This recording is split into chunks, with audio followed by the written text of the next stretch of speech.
Smith throws the ball upfield, open in the end zone, and it's going to be a touchdown.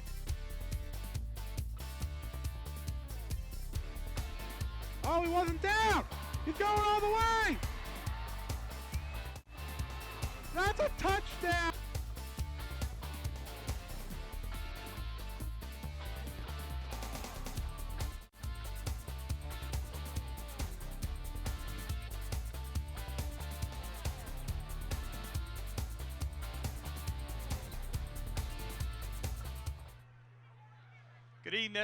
Good evening, everybody. Welcome to Wilmington High School's Alumni Field. Tonight, the Wildcats kick off their 2019 home opener against the Woburn Tanners, who have made the drive up Route 38 to join us tonight.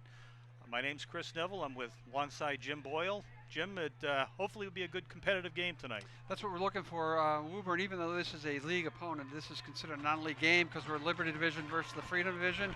Both teams coming in with a lot of new personnel as well. It'll be an interesting start for Coach Turner. See what we can do with what we have new. It's the first game for Woburn High School. Wilmington lost to Billerica last week, 28-7. We'll be back for the opening kickoff of tonight's game right after this. WCTV's coverage of Wildcat football this season is sponsored by Red Heat Tavern Catering, bringing their backyard grilling experience to you. Align Credit Union, connecting all your banking needs. And Josie's Bakery, an Italian-influenced bakery where modern meets old school. Welcome back to Wilmington High School's Alumni Field. Both teams are at the center of the field for the coin flip. Wilmington represented by Bailey Smith, Christian Robarge, Pat McAndrew, and Dean Nally out of midfield. Looks like Wilmington won the toss and deferred. So my guess is Woburn will receive. Wilmington will kick off and take the kickoff and take the receiving to begin the second half. Perfect night for football here at Wilmington High. Temperatures probably in the low 70s or upper 60s, and looks like we're ready for some football action here. Like I said, Chris, in the opener, it's a good way to start for the Wildcats. It'll be a good test, a Liberty Division foe from the Middlesex League. A lot of new players on the field as well. They got to replace a lot of yardage offensively, and it looks like Coach Turner's talked about switching up his defense a little bit. And he's going, instead of going with the three-man front, he's going with a four-man front. And from what he had said, it's because he wants to open and free up his linebackers a little bit more. Okay, we're getting ready for the national anthem here. We'll be back right after that.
Rendition by the Wilmington High School Marching Band. Looks like we have a decent-sized crowd here for the opener. Wilmington will kick off and defend, so we'll get a good first look at the Wildcats' new four-man front, 4-3-4. Coming off a tough season last year, Jim, riddled by injuries, especially with the upperclassmen. A lot of the younger players last year got a lot of time to get accustomed to varsity football. And we hope that pays off today. And I think you're going to see a lot of young players again today. I know we instituted a middle school football program, I think it was last year, and that hopefully will start to pay dividends as Coach Turner enters his third season. had a very successful first season, and again, like you said, a tough year last year, but an opportunity to put our defense out in the field first and see what we can do. And like I said, the important part of these football games in high school is whether you can dominate the line of scrimmage. And if the offensive and defensive lines of the Wildcats perform up to speed, we should be in for a competitive game. Steve Smolinski, number 41, will be kicking up for the Wildcats.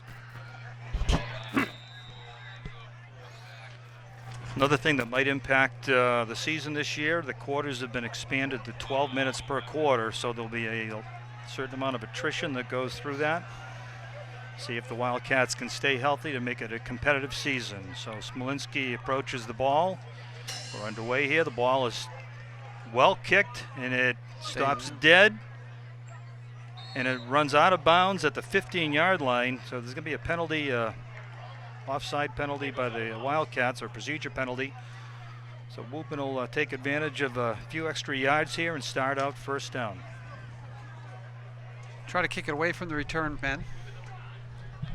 McLaughlin is number 9.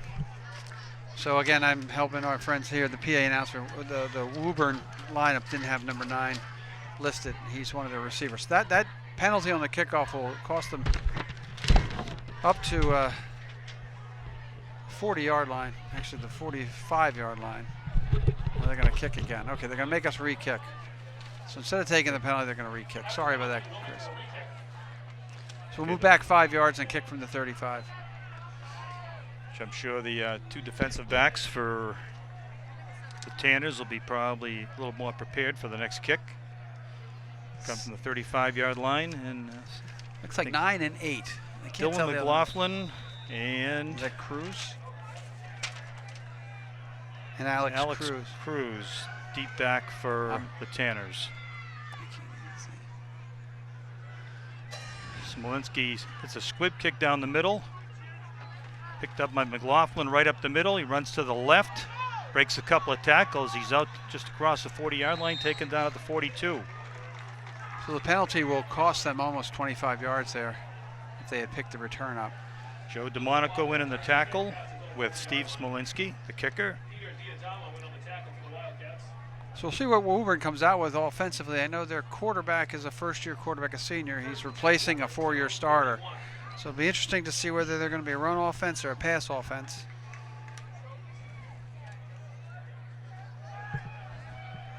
As we go forward.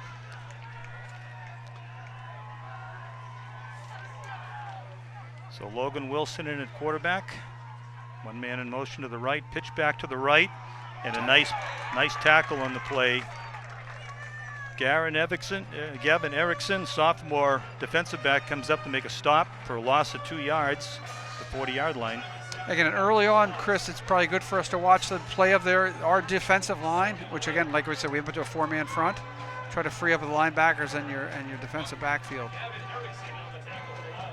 So it looks like Bailey Smith, Shane Robertson, Smolinski starting at the linebacker core. Kenyon, Nally, McAndrew, and Venenzia at the interior line. Wilson calls signals, fakes the handoff, out to pass, lets it go downfield, and it's overthrown. Not sure if it was intended for Cruz down there, McLaughlin, but it went incomplete. It's going to be 3rd and about 11 yards for the Tanners. So not a bad start. First 2 plays here for our defense. It's going to be important here for the Wildcats to not give up too many yards and force the punt. Not sure how Woburn will play in the first game of the year, whether you get 5 or 6 yards at their 45 to go for it. So important stop early on for the confidence of the young Wildcats. 4 receivers split wide, 1 receiver, 1 running back in the background. It's a quarterback draw, and he's taken down on a great play. Looks like Shane Roberts. Yeah, made the tackle on that. Shane Roberts, brother of Tyler Roberts, who is playing at Merrimack now, 2 years ago, played here. Brings up 4th down, and I imagine Woburn will punt. And Wilmington is expecting them to punt as well. Thank you for joining us live tonight. If you're watching on Friday the 13th, September 13th, snap is low, kick is away, it's very short, bounces down at about the 37, rolls inside the 30 where it's going to be down by the Tanners. And the Wildcats will take over with pretty good positioning at their own 38-yard line. Make that the 28-yard line. Again, very fortunate for the Woburn Tanners. That ball took a good Woburn bounce. Wildcats will start on their own 28-yard line with Tristan Champa, number 7, bringing out the offense. Expect to see Bailey Smith in the backfield, 43. And then you got a couple of different wideouts, which we'll get you as we go. Robar just split out wide to the right. Champer inside handoff to Smith, and he stopped for gain of about a yard at the most. Yeah, Bailey was the backup last year to Peter Marino Jr., and we all know Marino had a 1,000-yard rushing season. And one of the weaknesses going into this season was lack of experience at the back, and they're hoping Bailey can carry them. Bailey and Kyle Valley, hopefully, to carry them rushing, and they're expecting to pass the ball a little bit more now that Champa has a little more experience. Up to the line, Robaj split wide to the right, and once again the handoff to the outside to Smith, and he's going to be stopped in the backfield. He fights his way back to the line of scrimmage, the original line of scrimmage. So it'll be 3rd down for the Wildcats. About 9, we'll call it 10 yards. Again, first series of the year, officially. Important for the Wildcats at least try to get some momentum or have to punt back away and count on your defense. Just like on defense, it's very important. Offensive line trying to dominate is going to be very important if we can push and break holes for our running backs. So 4 receivers out for the Wildcats. Champer's back to pass, pressure's on, he steps up in the pocket. He's grabbed, he runs for it, ball's loose, and it's recovered by the Tanners at the 30-yard line.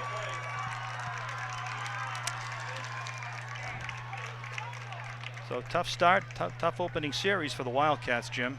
Yes, it is. And again, it was 3rd long, costly turnover. He tried to run for it, not a lot of ball protection. And it's just a matter of a quarterback who has limited experience. He had some plays last year, but not a lot.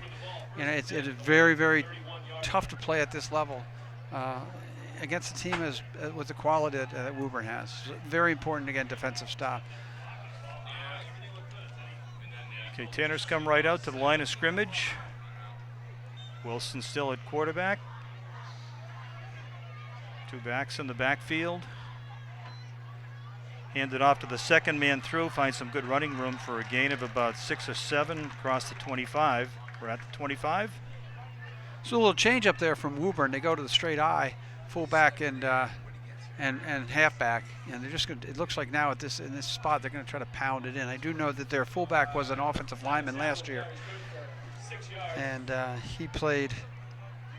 he was O-line last year, and that's one of their captains as well.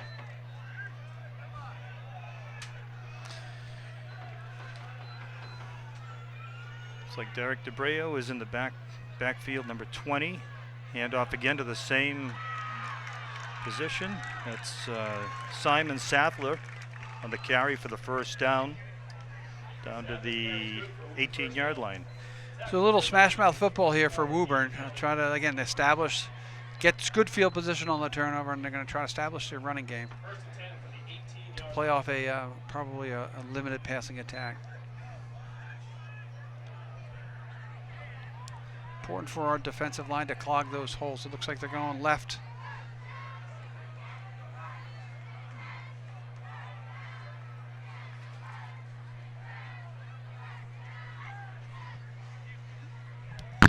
Wilson another handoff, and almost stopped in the backfield, but the running back peels away. Sattler, good for another good gain of about 6 yards.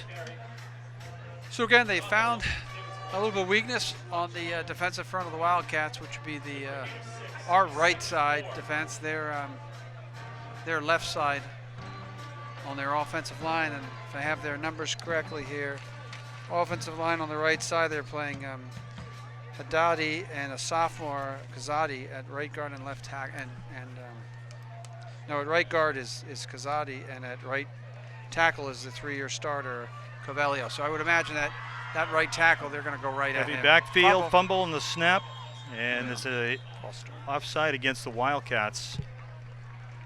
So that'll cost them another 5 yards and another first down. Going to bring the ball inside the 10-yard line. So it looks like they're running at left tackle Nick Coviello, who is, like I said, a 3-year starter. So they're counting on their veteran players here early. And right now the coach has decided he's going to look, that's the strength of his offensive line. He's going to try to keep going left. So we've had, I think, 4 plays in this drive, negated one by the penalty. Everything has gone off that left tackle.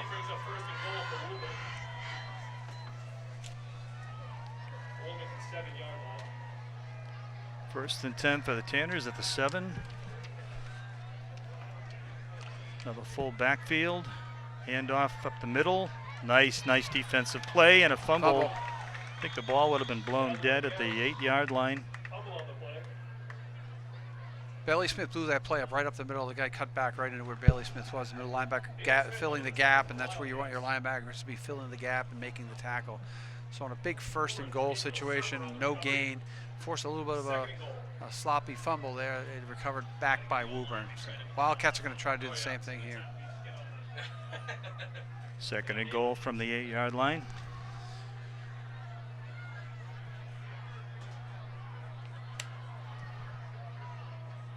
Wilson fakes the handoff, looks to pass downfield, and was open and broken up in the defensive backfield. Nice play by 11, I think. Yeah. Which is Erickson.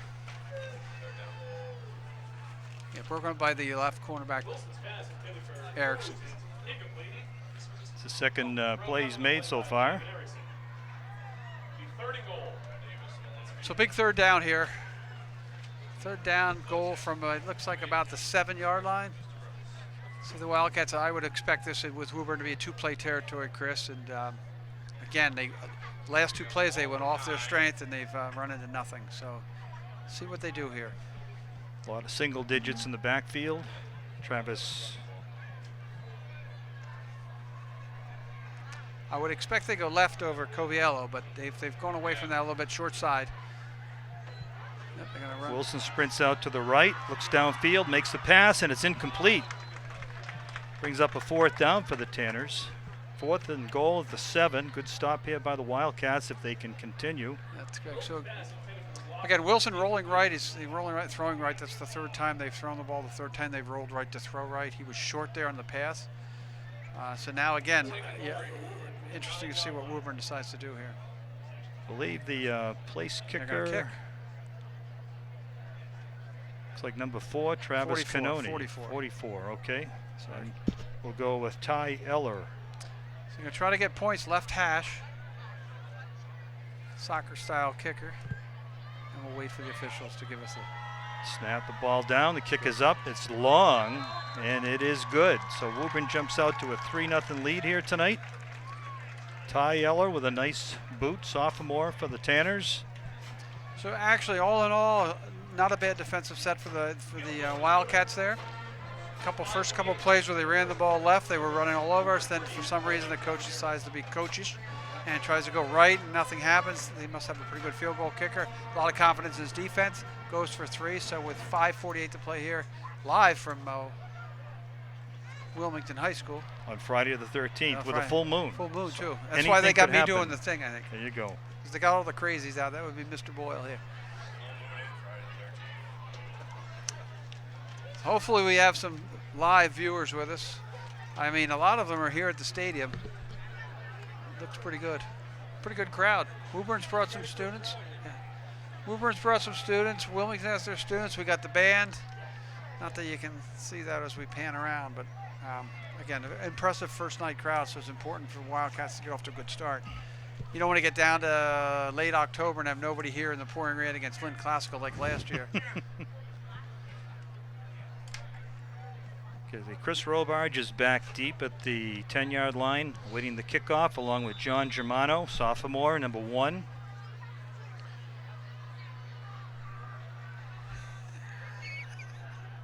Yeah, that nor'easter was a fun game. You know why? Because I was in the booth, and our poor camera guys were almost had to go outside with the window open.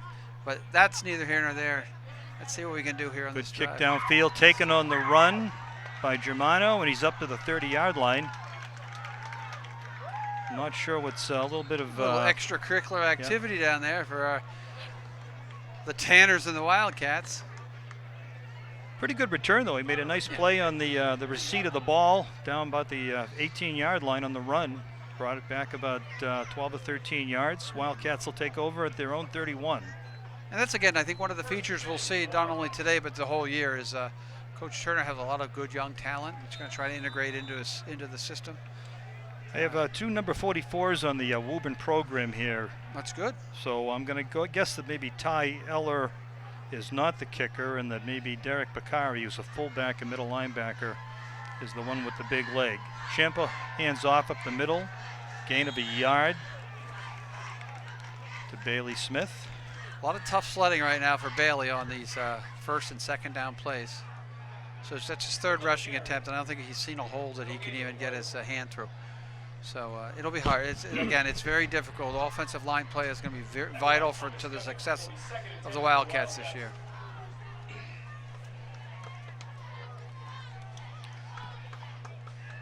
Call it a 2nd and 10. The other thing that'll be interesting also to see, Bailey has not carried the ball 30 times a game in his whole career here as a high school player. So a lot of wear and tear on him, and he is one of your better players, both defensively and offensively. Man in motion, Smith, he goes a little too early on the call there. Another procedure penalty by the Wildcats. Set him back another 5 yards. First game. We'll chalk that up to the first game. He almost set himself, but yeah, the officials are watching in addition to us. So. Yeah, but again, like we said, we're in the first game. First game offense. Second offensive series, your first game, you're due to make some mistakes. I think the coach would want them to clean up those procedure mistakes. Those are unforced errors. Just like the fumble with Champa in the last down, all they had to do is tuck the ball down and punt away and let your defense take the work. Okay, Erickson is split out wide to the right. Champa back to pass. Pressure's on, it's a screen pass for Smith. Finds some good running room up the middle. He's across the 40 and he's out for a first down. Nice run and pass. Excellent play call by the Wildcats there. Looking at the aggressiveness of the Woburn defense and taking advantage of that on a second long to pick up about 15 yards in that play for the first down. So Wildcats are out to their own 44-yard line. First play with any positive movement so far. Again, capitalizing on the aggressiveness of Woburn's defense there, especially their interior linemen.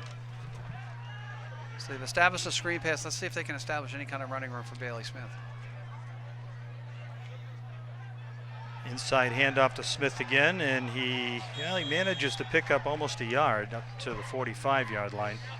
Hit in the backfield and fought forward. Yeah, that was all Mr. Smith there. That was a loss of 4 turned into a gain of 1 as he was met in the backfield. So again, we don't have a lot of replay ability here, but offensive line play has been average at best, below average at most. Sophomore John Germano was in the game. He's number 2 in the program. He's in the slot on the left side. Peter, his brother, is the one who ran the kickback. Champa lines it up. It's complete to Robarge, who fights forward across the 40-yard line on the first down. Nice pass and catch.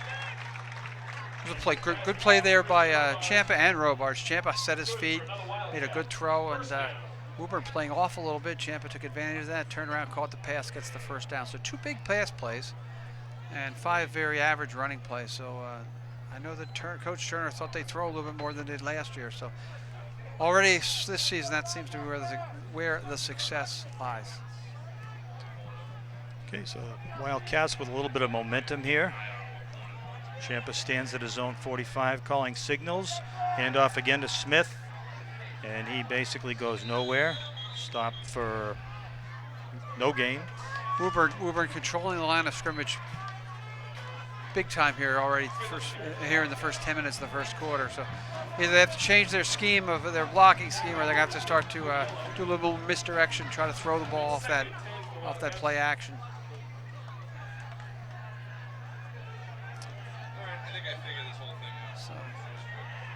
Coach Turner's mind is turning.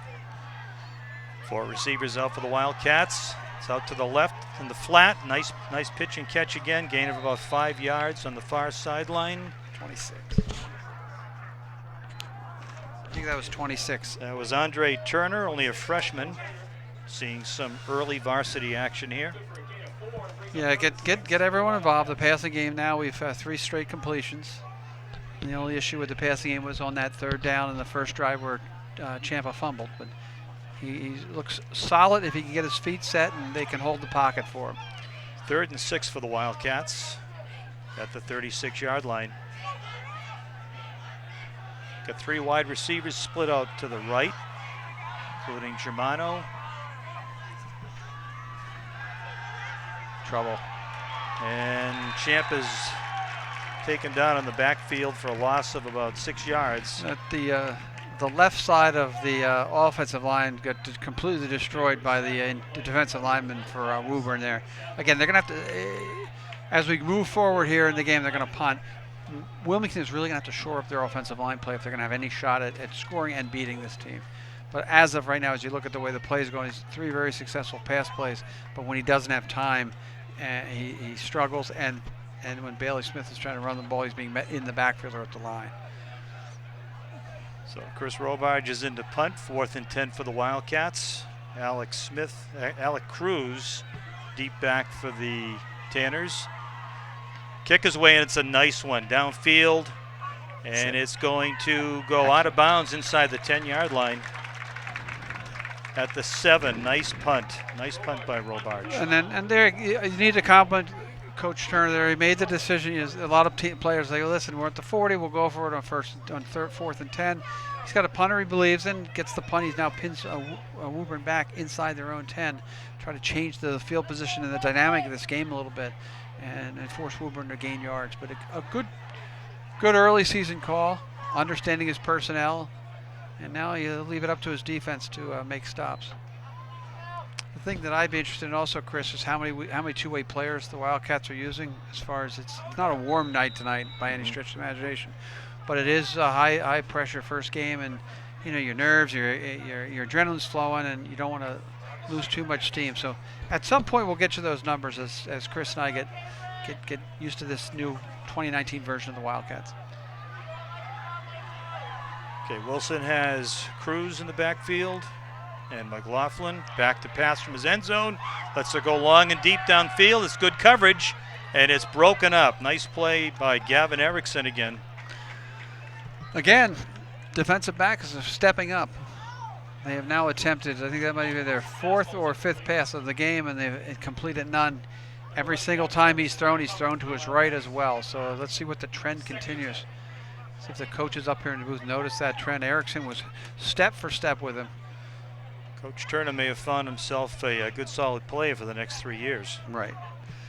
This is one of the benefits of playing young players too. If they can perform at the level, you mature them into really good football players. Pitch back to Sadler. He's taken down across the 10-yard line at about the 13. That was a gain of about 5. So that's their 6. most. I'm sorry, Chris. That's their most effective play going toward their right. And that'll be interesting to see his call here. He went away from his strength a couple times there and then passed. So 3rd and 5, a big opportunity here at the end of as we get ready to start the second quarter. Okay, so we're at the end of the first quarter. Score at the end of the first quarter, Wildcats are trailing the Woburn Tanners 3-0, and we'll be back with second quarter action right after this message. WCTV's coverage of Wildcat football this year is sponsored in part by Red Heat Tavern, located at 300 Lowell Street. Red Heat's catering service brings their backyard grilling experience to you. Their event platters or boxed lunches can be customized to suit any occasion and the dietary needs of your party. Online at redheattavern.com/catering, or you can email catering@redheattavern.com.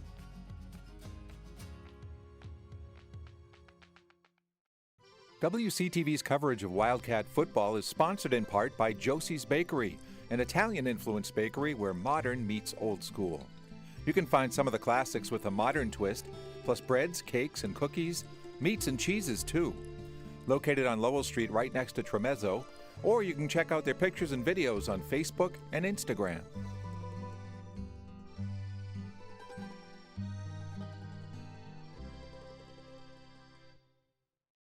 Okay, welcome back to Alumni Field. Getting ready to start the second quarter here. Tanner's out to a 3-0 lead on a pretty defensive first quarter. Yeah, the only issue in that first quarter for the Wildcats was the turnover, the fumble in their own territory that Woburn then converted. Big third down here inside the 20. Wilson hands off. Good running room, but I think he's going to be stopped. Well, he's going to be close to the first down. Officials are going to call for a quick timeout. And they're calling a first down. So it's a 5-yard gain.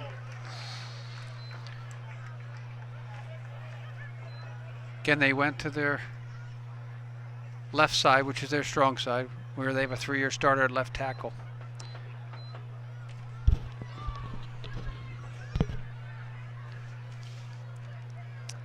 So they reset the downs. We'll go to first down again here. And again, still deep in Woburn territory. So another couple opportunities here for the defense to step up and get the ball back in relatively good field position. Sadler in the backfield, fake to him. Wilson lets it go down to the left, and it's overthrown. Intended for Dylan McLaughlin. Going to be second down and 10. Chris, first time they've gone left with their pass. They must have seen something up here in the booth. The coaches must have seen something passing that down, so there must be an opportunity to go that way. So big, no gain on that first down. Big second down opportunity for the Wildcats. Emerald in the backfield now, or out split wide. Wilson hands off, and he's met by a horde of Wildcats at the 15-yard line. Taken down for a loss of 2. Good. Dean Nally in the bottom of the pile there, one of the tacklers, along with, I think, Bailey Smith and Will Kenyon. Good rush there by the interior line of the Wildcats, which completely stood up the offensive line of Woburn to lose 2 and bring up another big third down. 3rd and 12. Another opportunity to force Woburn to kick out of their own, deep into their own zone.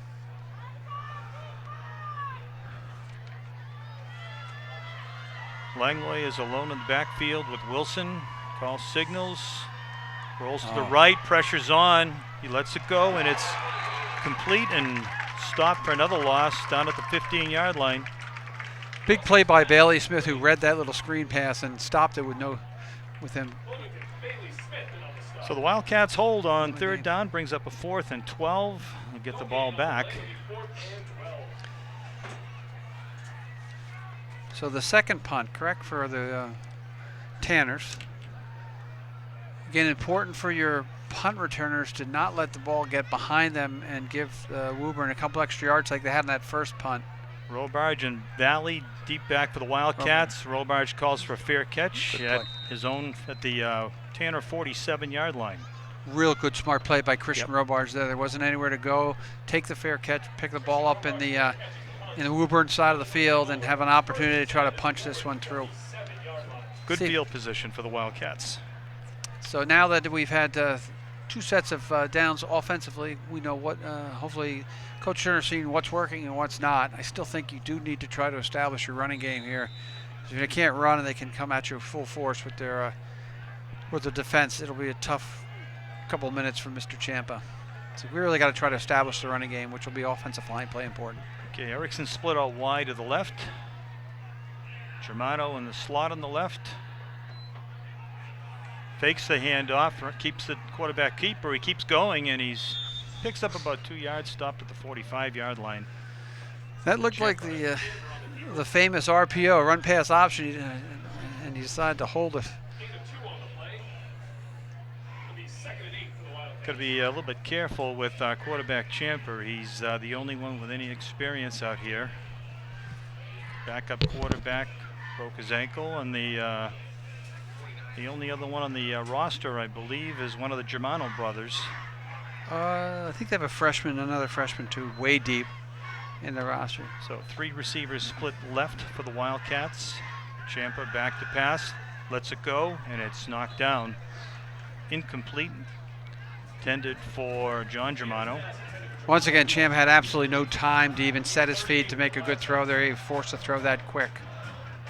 Woburn coming at you, you know, they're 2 hands down and firing off the defensive line, just blowing past offensive linemen. The Wildcats have shown limited ability to stop that rush.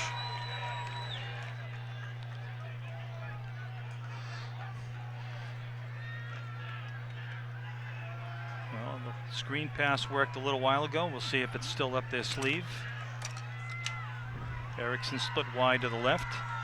Fake handoff and the quarterback keeper, and he's met head on at the 41-yard line. Does pick up about 6 yards. Good, tough running by Tristan Champa there. He did get hit hard. Looks like Coach Turner is going to go for it.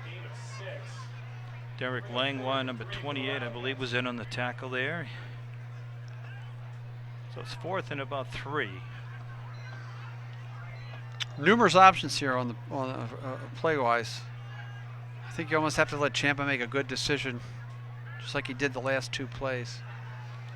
So this is where, if you had established your running game, you would give Woburn a little bit of a question mark as to what you might run. Jared Venezia lines up in a fullback position.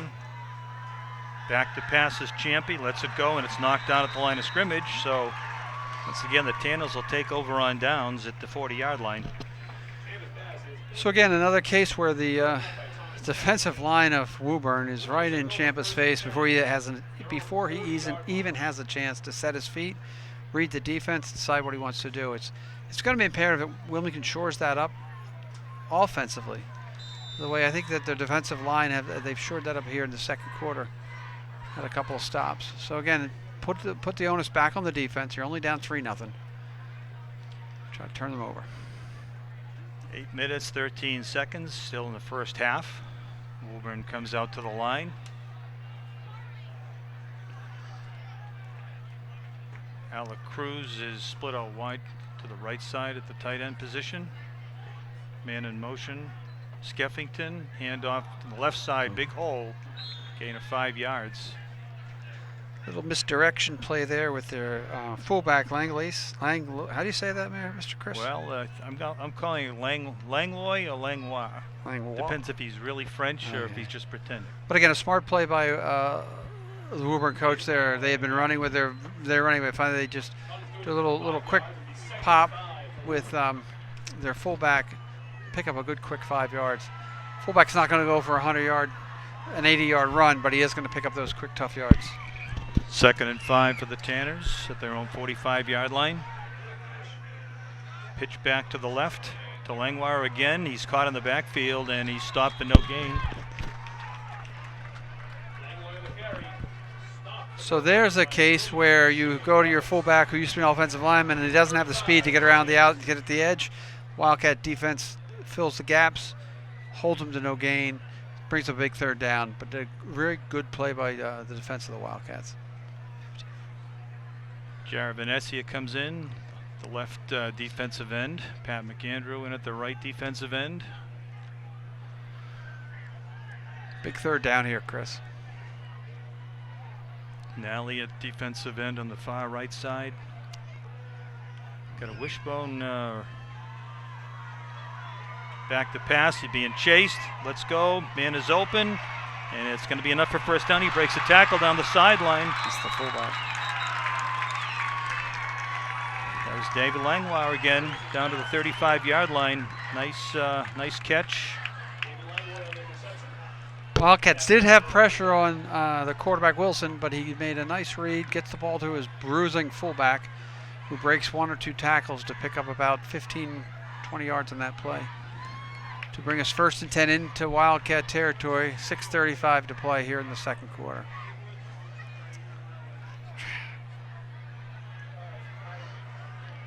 Sadler spit wide to the right. Sadler on the carry, finds some running room on the left side, still going, and enough for a first down to the 35-yard line. And looks like he's still going. Brought down at the 30. And we got a couple of flags on the play for a little late action. Multiple flags on the play. My guess there, that'll be a little bit of unsportsmanlike for both players, offense, defense, offsetting penalties. Again, there's another case where if we did have replay, if you want to, you're watching this game on replay. If you rewind your DVR just a smidge, you'll see that there with the running back, he can get the edge because of his speed. His speed got him to the edge. He made the edge. Whereas the play before, when they tried to run their fullback with limited speed, he could not catch the edge. So again, a little bit of an adjustment. Smash mouth football for about 3 plays, and then he's going to bring his speed players in. So they got Wilmington back on their heels. Offsetting penalties brings the ball down to the 21-yard line. Woburn on a roll right now. So again, Wildcat defense into a backs to the wall. Need a stop.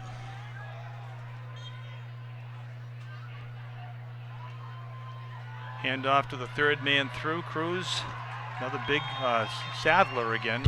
Big running room up the middle. Right at the gut of the Wildcat defense. A little fatigued. Things are happening quick. So now they got 10 yards to defend. Trying to keep this score at 3, at 6, at worst would be 10. Woburn's had their way here in this offensive series. So they've had one good, a bad offensive series, good, bad, good. So they've alternated, the Tanners have. Hand off up the middle for it. Looks like going to be stopped just shy of the goal line.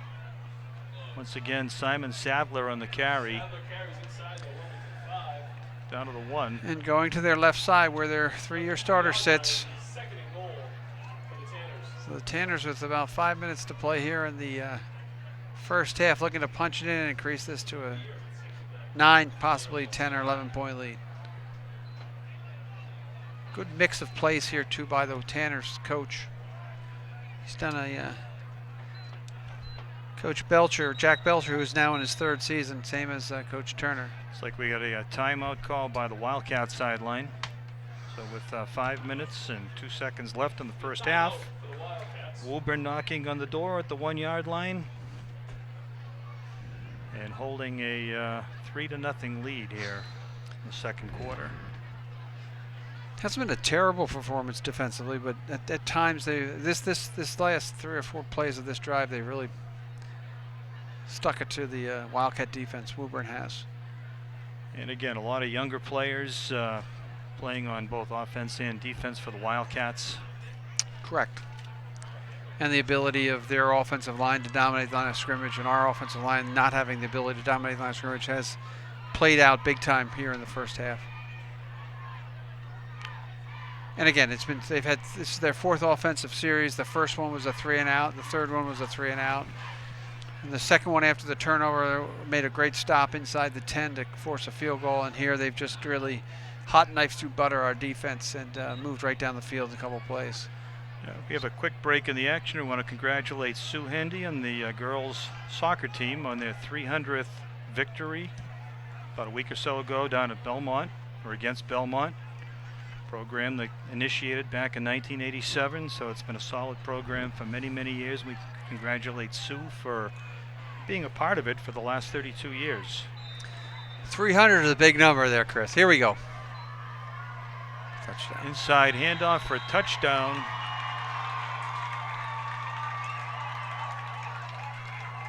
That went to Alec Cruz right up the middle. So Woburn jumps out to a 9-0 lead with the extra point to follow. We're still struggling. You thought that was Cruz? Number 8? Yep.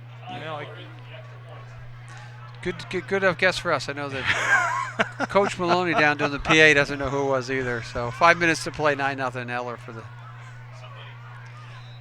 And we got all sides. So we're going to guess Cruz. It could have been Cruz. It could have been the other lead back. Could have been Sadler. Could have been I don't think McLaughlin. I don't know. I'll move it up a little bit. So we hope you're enjoying tonight's coverage on Wilmington Community Television. Again, if you're watching live tonight, Friday the 13th of September. Thank you for joining us, and if you're watching us on replay, just want to thank you for joining us anyway, and Hopefully you're enjoying tonight's game. Woburn calls a timeout on the extra point attempt. Maybe trying to determine if they're going to go for 1 or 2. Ball will be down, placed at the 1 yard line. Yeah, it'll be interesting. At 9, 10, and 9 and 11, 9 and 10. I don't know. Try to kick it. Their defense has been very stout, so I'm not too sure Wilmington's going to be able to put a lot of points on the board right now. The way they're playing, their offensive line is playing. So I don't know what the decision. Maybe he just wanted to burn a timeout. He's got 5 minutes. Yeah, they got like 955 timeouts and a half. Well, that's changed this year now. That is now changed? I guess each team will get 3 timeouts per half, just like in real football. Oh, real. You might also note that the yard markers have been moved in. So the tashes are closer? Yes. How much did that cost the town of Wilmington to do that? Well, I don't see the old ones, so must have done a good job. Couldn't have been that bad. All right, so it looks like here we go. They're going to go for it. They're going to go for 2 points. So we got 5:42 and 38 in the backfield. Sadler, Langlois. 42.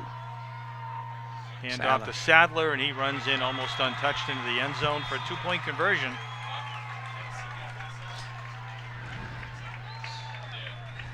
We do not have number 42 on the roster, and that's why we didn't call his name. So if you're watching in Woburn, our apologies. So again, another opportunity there for our defensive line to stand up and make a statement, and Woburn dominated. So here, 5 minutes to play second quarter. Obviously the line of scrimmage has been controlled on both ends of the ball by the Tanners. Wildcats will try to step up and change that. See if they can get a little bit of a drive going, maybe a good kick return here. Ty Eller will kick off for the Tanners, number 44. We got that confirmed. Try to get a name on 42 before the start of the third quarter. It looks like Germano, Peter Germano, and Robaj deep. Again, it's important to eat some clock here. You don't want to give them the ball back with too much time to play. The way they ran that last series, that last offensive touchdown drive was relatively quick, so they showed they can score quickly. It's important here. You do get the ball to start the second half as you deferred, so it's important to maintain possession, try to eat some clock, put some points on the board. Eller steps in, gets a great kick away, taken by Germano at the 7-yard line up the middle, cuts to the left, and he's taken down on a nice tackle at the 19.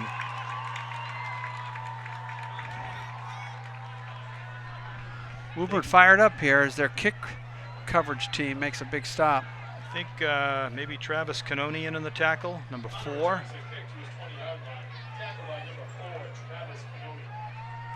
There we go. The play-by-play guy and the PA guy got the name exactly right. So Champa will bring the Wildcats out at the 20. 4:40 to play here, down 11-0. Again, let's see if they can establish any semblance of a running attack. And if not, then you're going to have to spread them out and throw the ball. But again, we're trying to throw the ball, and we're getting hammered with their defensive line is just controlling all our offensive line, giving Champa no time. Erickson out to the right, Robaj on the far right. Once again, inside handoff to Bailey Smith, who stopped for gain of about a yard. Tough sledding right now for our offense on the running game, especially for Bailey. Bailey's carried the ball every time on offense. I wouldn't be shocked here. You try to do a little misdirection. Maybe swing Bailey out on a little swing pass if they're really coming hard. Go short side, swing this way. It looks like this their linebackers are pinching tight. So try to make them make a miss with your running back. Back to pass, downfield, and it's intended for, I think, I don't know if it's Smolinski in the far right. But he was hit hard. That was Turner who got hit, and that pass was a little bit high. So another 3rd and long for the Wildcats.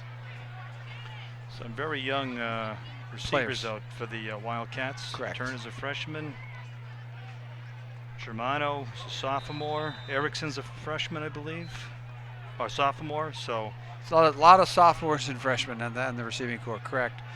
But again, they're going to have to try something a little bit different, because I would think you'll see pressure from Woburn here. Their linebackers there's a Ciampa blitz up the fakes middle. The handoff. Man Nice is play. open. Oh, yes. He Ciampa. breaks free at the 40, Ciampa's to the gonna 50, go. 40, 30, being chased from behind, and he's going to be brought down at the 5-yard line. That was a great call. Chris Robarge on the completion. Great call, great pass, great read. Everything happened there. They blitzed the left side linebacker. Ciampa read it, got the ball right on a little slant to Robarge. So Ciampa and Robarge. Ciampa to Robarge for about about 75 yards. Yeah, 75 yards. Biggest play of the season so far for the Wildcats. Now they're knocking on the door of cutting this to a one-score game. It's just what they needed. All right, that is correct. Again, a really good, quick play call, and it seems like that's what you're going to have to do here because. Got to give Robarge a breather here. Yeah, and the rush of Woburn has been in Tristan Ciampa's face all the time as well. So it's a real good, quick slant pass. Went for big yards. And there's a blocking back. Oh, man, it's a bad snap. Fall on it. Bailey picks it up and is going to try to make something out of it. Trying, but he's going to be knocked for about a 15, 16-yard loss back to the 22-yard line. So another unforced error on the Wildcats there. Bad snap up over Ciampa's head. Bailey Smith picks it up and tries to make something out of it, but cannot. So we'll have a second and goal from like the 23-yard line. 18-yard loss. That one's a tough one to swallow going here into the half because you have a chance to put points on the board and get the ball back to start the half. Okay, so we got 3 receivers split out wide to the right. Erickson is alone on the left side. Ciampa calls signals, back to pass, rushes on, gets a little time, he starts to run with it, and he gets back to the line of scrimmage, but not much more than that. I would imagine there the coaches won't be happy with Mr. Ciampa on that. He got a little bit happy feet. He had a good pocket protection there. He probably had some people who were going to get open, and he pulled the ball down and ran a little bit too quick.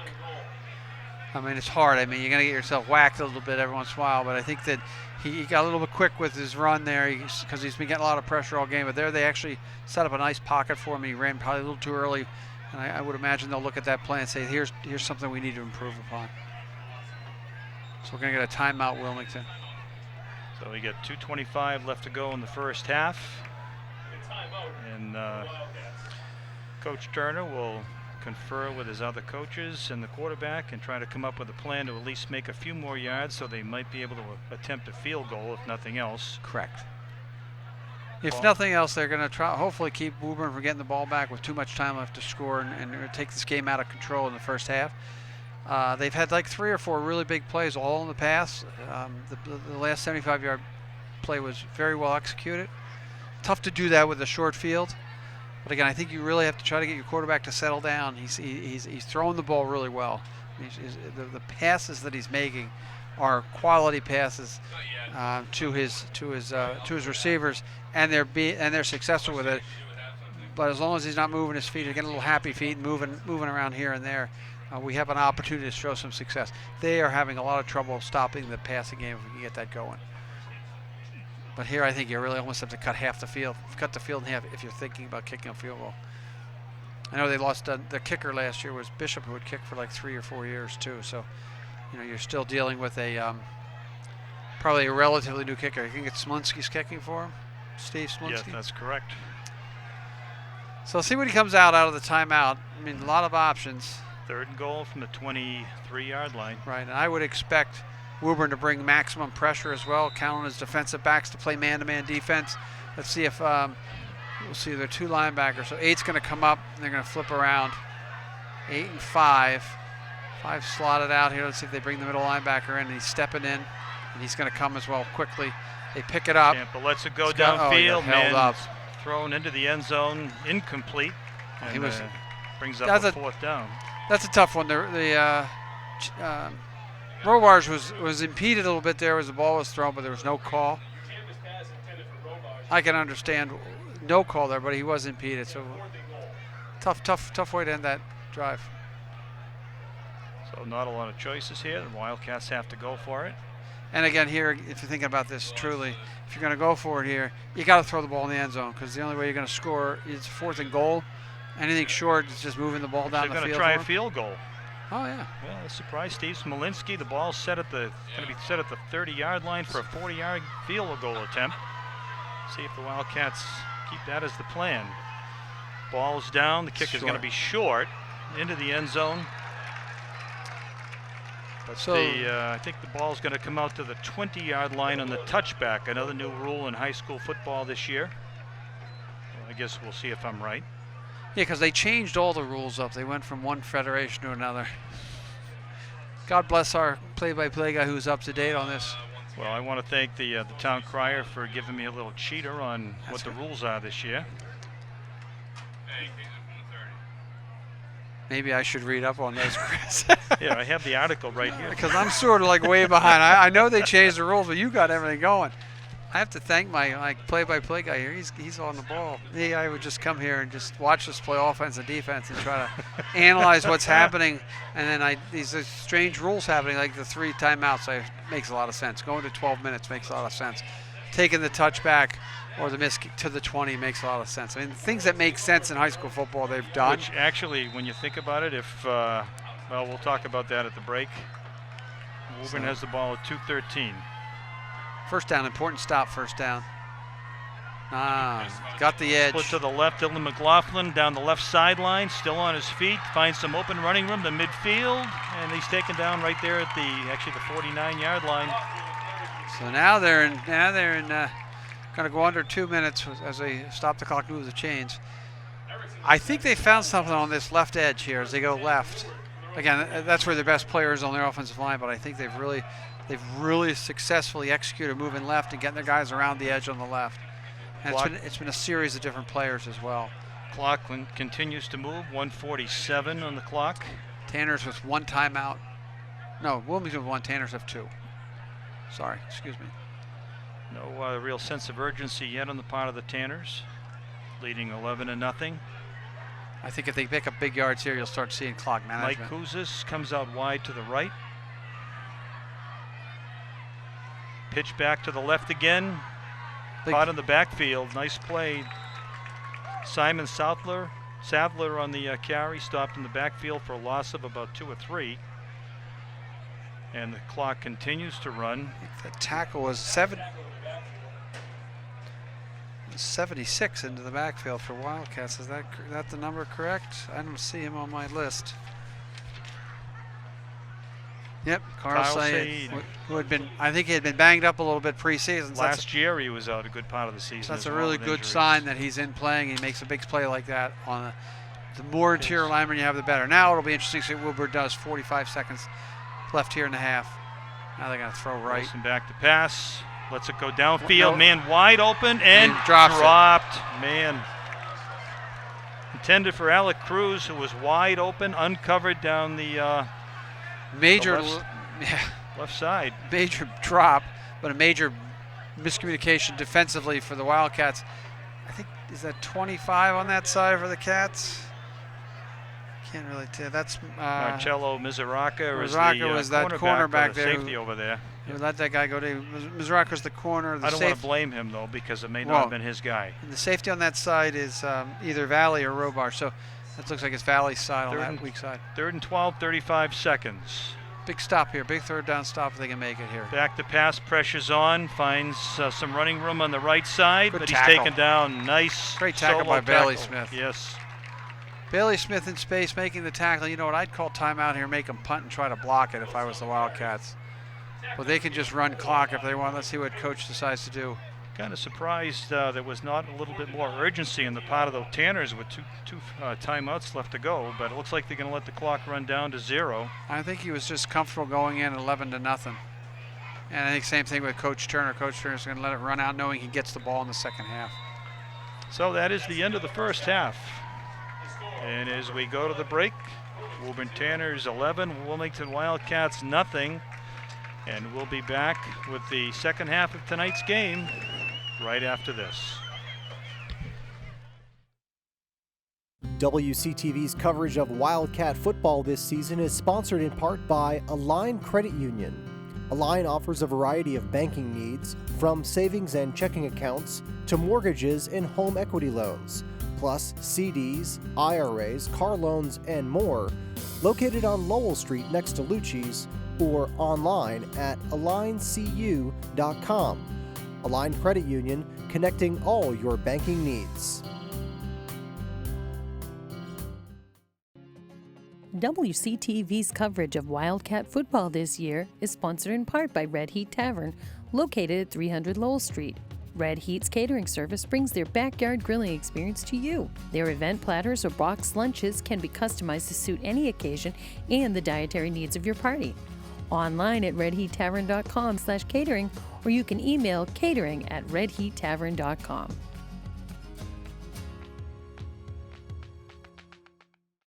WCTV's coverage of Wildcat football is sponsored in part by Josie's Bakery, an Italian-influenced bakery where modern meets old school. You can find some of the classics with a modern twist, plus breads, cakes, and cookies, meats and cheeses too. Located on Lowell Street right next to Tremezzo, or you can check out their pictures and videos on Facebook and Instagram.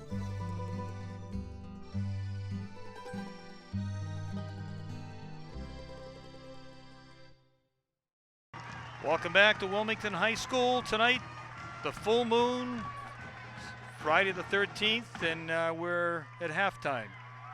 Woburn Tanners lead 11-0. Wilmington will be receiving the second half kickoff. Not a bad first half for the Wildcats tonight, Jim. I think fortunate to be only down 11-0. Actually, not fortunate, unfortunate, because they had the ball at the 8-yard line and a bad snap on the first and goal, a loss of 18 yards. They have shown with quick plays they've been able to move the football with a few quick passes. Anytime they're set and they have to get set or run their running offense, they struggle with the dominance of the front 8 actually of Woburn. So interesting to see what changes Coach Turner makes. I'd expect him to be a little bit quicker with his pass plays, maybe try to get Bailey Smith the ball open in some space as well. Defensively, continue to do the same thing.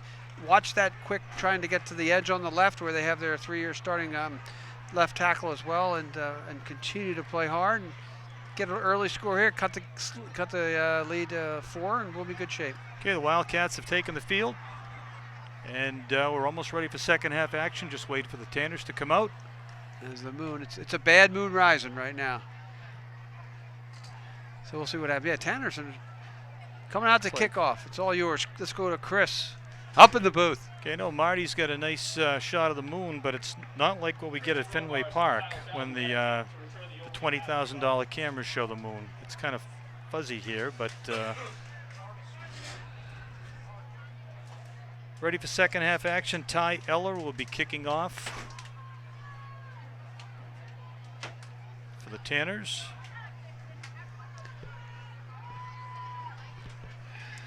Deep back for the Wildcats will be Christian Robarge. And can't tell from here. Looks like 24 Kyle Valley, if I can see that number correctly. So Robarge Valley to return to kick. Ty Eller's done a good job kicking the ball. You know, back inside the 20. Deep backs are inside their own 10-yard line. And we're ready for second half action. Eller kicks a squib kick down the middle, and it's fallen on at the 26-yard line by the Wildcats. I think Shane Roberts recovered the ball, so that's where the Wildcats will take over for the second half start. That was Andrew O'Brien, 64. His opportunity to at least have a return, fall on at a 0 return, but get him in the scorebook there. So let's see what we come out with here offensively. That quick slant to Robarge worked. A couple balls thrown to the right side worked. The running game obviously was stuck in neutral, so try to get Bailey in some space, move the ball a little bit, cut this 11-0 deficit. 3 receivers out wide for the Wildcats. Pressure's going to come, complete, and it's like Germano's taken down for a loss of a yard.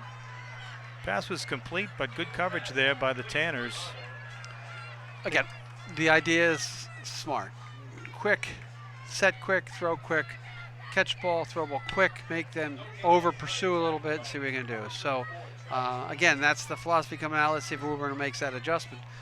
And if they do, then you maybe get some holes open for Bailey to run successfully. I think it was the safety that came up in the play there to make that for Travis Canoni for the Tanners. Man in motion, pitch back. Goes to Andre Turner, finds some nice running room down the left sideline. He's knocked out of bounds about the 40-yard line. So some diversity in the play calling here early. A little forward pitch. I don't know if they're going to call that a pass because they throw that forward, not backward. But again, a quick play, quick action. Ciampa just had to figure out what he's doing and make the toss. So a first down. See what we can do. Loosen him up again. Erickson right, Robarge left. Smith in the backfield. Takes the handoff, and actually it's handoff, no handoff, kept by Ciampa, who's makes nice running room inside the Tanner 40-yard line down to the 37. Great read by Tristan Ciampa to pull that ball back and take it himself as the defensive end and beating his man was right in Bailey Smith's face. So instead of handing off, Ciampa holds on and runs. So again, they're keying on the running back there. Every play here has been off of what they think they're going to do with Bailey Smith. So again, now Woburn's got to think about their defense, think about what they want to do. That was a little over pursuit. They're rushing 4 again. They haven't blitzed their linebackers yet, so opportunity here. So good fake by Ciampa, faked out the play-by-play guy. This time Smith keeps the ball. Stop for no gain at the 37-yard line of the Tanners. Again, the 4 interior linemen with a good push. They're also number 8, I think it's Cruz. He's coming in from his left side outside linebacker spot. He's almost always up in line of scrimmage as well. So he's short side linebacker here is 8. If we can see, I don't know which camera angle we have on right now, but short side linebacker is 8. He seems to be coming up so that gets a 5-man rush. Wildcats again with only 5 men on the interior line as well. So screwing up the blocking schemes a little bit. See if they can counter off of that a little bit as well. So now Cruz, they flip.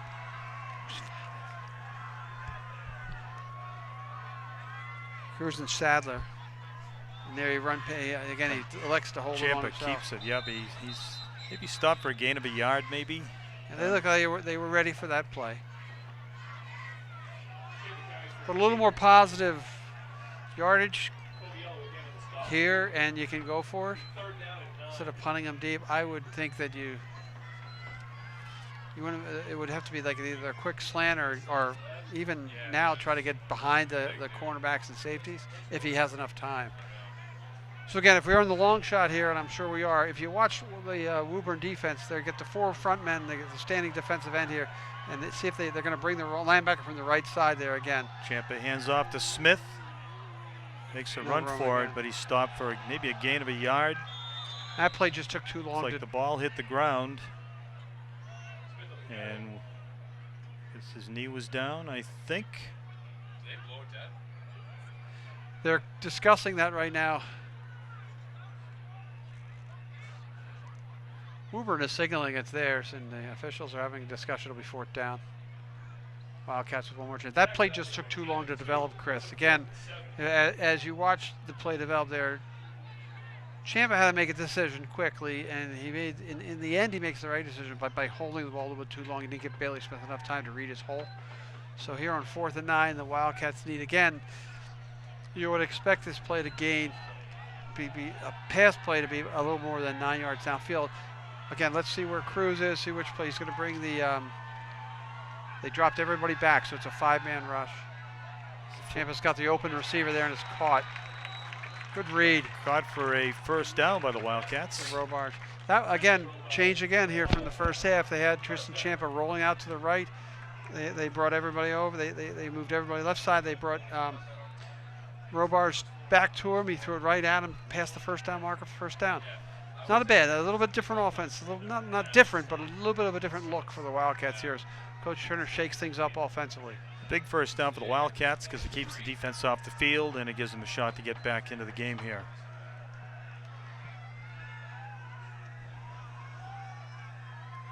Back to pass again. Lets the ball go downfield for Robarge, and it's incomplete. Very well defense there by the Woburn Tanner defensive back, number 7.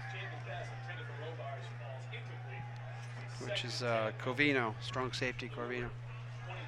So again, as we look at the Woburn defense, they have three down linemen. Their left end 85 is standing up sort of in the Lawrence Taylor mode. And every once in a while they'll bring a fifth player. So if you look, Cruz is over to the right in the gap. Fakes Bailey the handoff picks to that Smith. up. Nice pass. Open downfield and complete at the 10-yard line. Complete to Steve Smolinski. Nice crossing pattern. Sets up another first down, and Wildcats are finally moving here. 1st and 10 at the 11. Offensively, they found the gap between the linebackers and the defensive backs and safety. So Smolinski falls right into that zone and is open, and Champa hits him. They've really opened up the half, throwing the ball successfully. So now it's a matter of not having a bad snap, not fumbling, not making a bad run. If you're going to get a running play, don't have any negative play here. Okay. There's a rocker in the slot, another muff, and Smith continues to run. Trying to make something going to be thrown for loss. You know, give him credit for getting back close to the line of scrimmage. So good. They put the ball on the floor, on the ground, in a big situation on first down and inside their 20. Champa and Smith don't always seem to be on the same page with regards to what they want to do, or how they're going to move, how they're going to hand it off, whether he's going to hold it or hand it off. Coach Turner was a little frustrated last week. Several mistakes cost him big in the loss to Billerica. Again, the Wildcats hung tough in the first half last week, and then saw the game get away from them during the pressure time. So let's see if they bring a receiver across from weak side to strong side if he has enough time. Venezia is in as a possible blocking back, and it's knocked down at the line of scrimmage. So once again when you watch them line up as we begin the next play, 85 is a defensive lineman who is not going down on all fours or no 3 or 4 point stance. He's standing up and rushing, the stand-up rusher, and they're having a lot of trouble picking that up. And if they do pick it up, they're sliding a linebacker in either behind him or on the other side to cause pressure on on Champa. So again, if you watch on the wide camera, there's going to be a timeout. Tanner's called timeout. 5:58 to go in the third quarter. Up 11-0, and so again, it comes down to 6 minutes to play in the third quarter. It comes down to, is this 2-down territory or not? I think if they're on that far hash mark there, it might be. You don't know, because Smolinski, I think, is a right-footed kicker. Do you take the 3 and then try to get the 8, or you just keep try to punch it in? But again, if you watch when we come back, the way the Tanners' defense is being played, Wilmington's having trouble with 85, who's the left end. Trying to get his name. These are not working well. 85 is Skeffington, who's a junior defensive end, and he's standing up rushing. He's playing the Lawrence Taylor role, not playing linebacker, he's playing the D end, and it's giving the right side of the Wildcat offense a lot of trouble as he gets quick penetration, or the right tackle or your end. And I know they're not playing it in because they're playing 4 wideouts.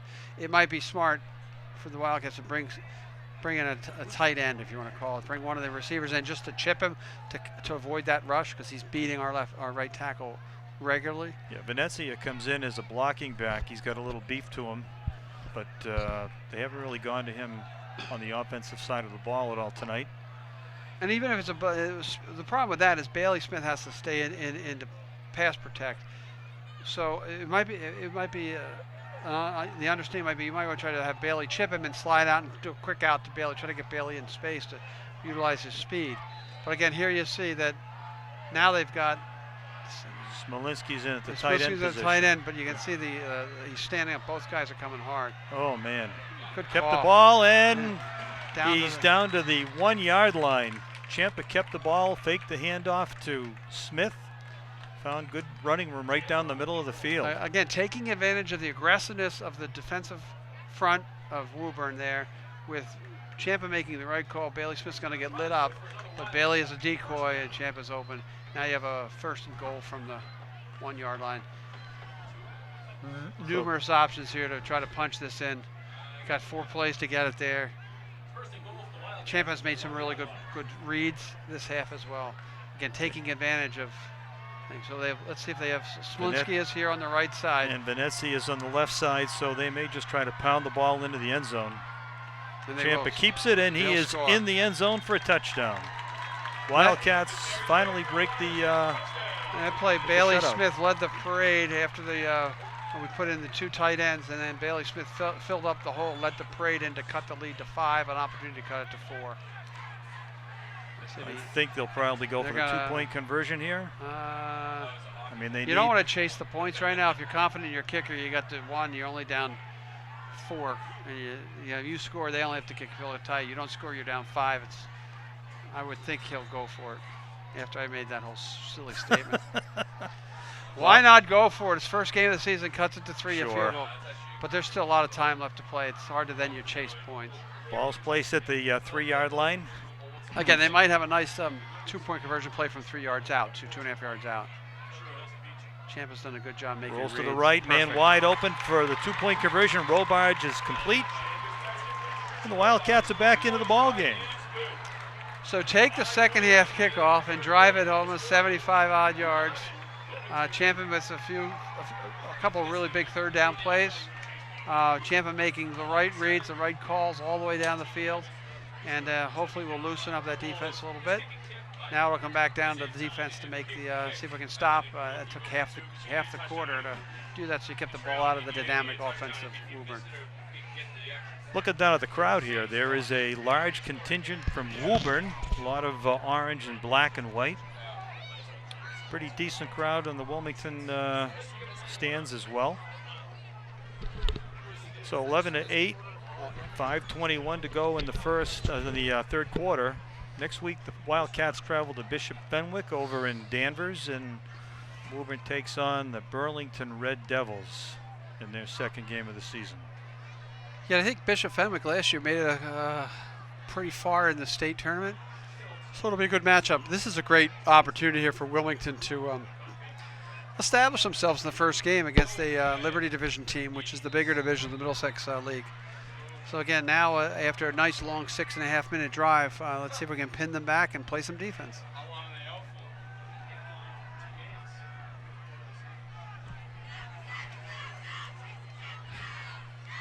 A squib kick, and it's recovered by the Tanners at the 48-yard line. Now, I don't like to criticize the coach after a long drive, and I understand that could be part of their offensive philosophy, but now you're going to give Woburn a short field on their first possession.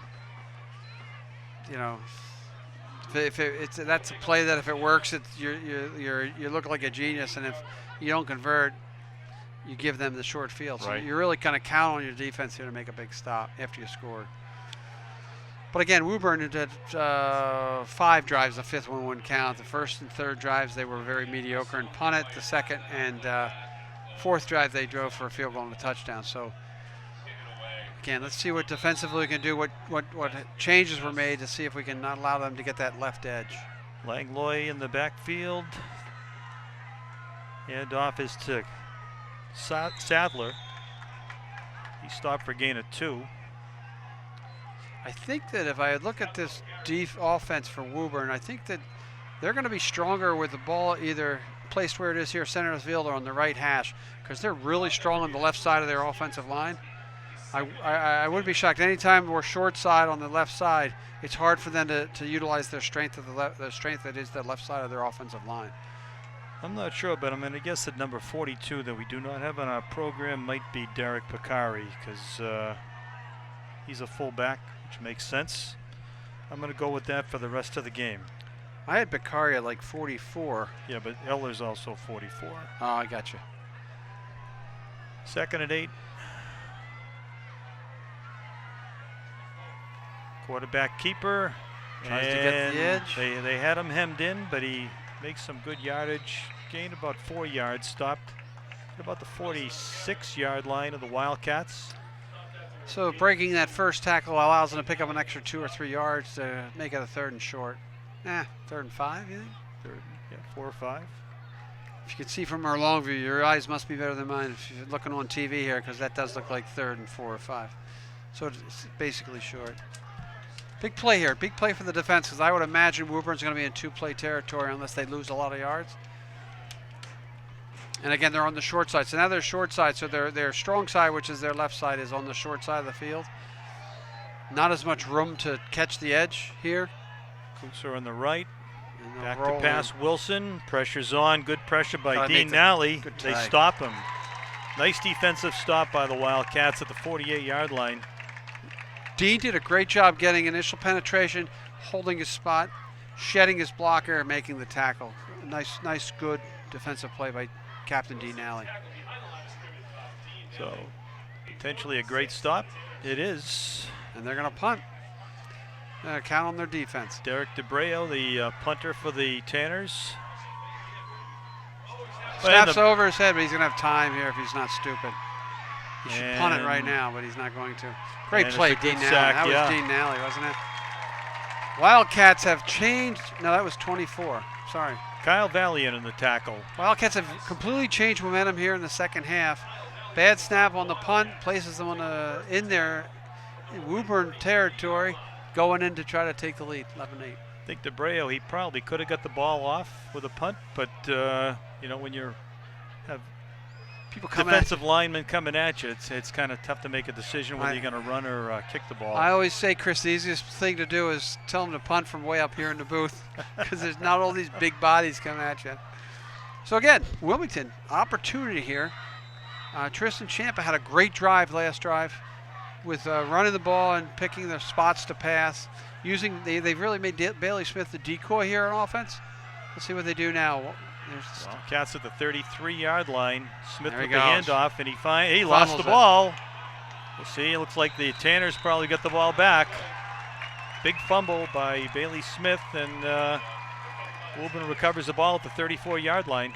That ball was stripped from somebody who was probably behind him. Again, we don't have replay here, and I'm watching direct live on the field, but it looked like he had hit the hole, and then the guy got behind him and stripped the ball from him. So he carried the ball left, stripped out. Not a good turnover for the Wildcats. Put the ball on the ground and turn it over. But again, leave it up to your defense now.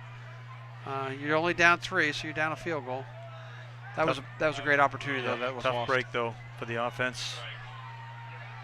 So Tanners are back on the offense. Langlois in the backfield with Wilson. Sadler takes the handoff, finds a little bit of running room in the left side. Jumps the hole. Stayed on his feet down to the 39-yard line. Now the left side, like I said, has always been their strong side.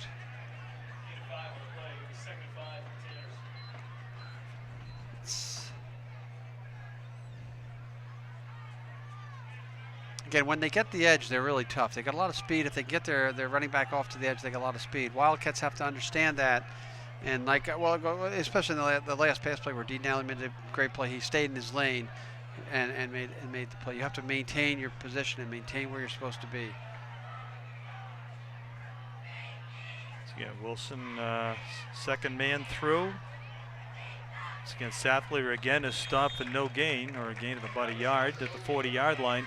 So Wildcats are really stepping up well on the defense as we open the second half here, Jim. That's correct. And again, another big third down play here. 3rd and 4.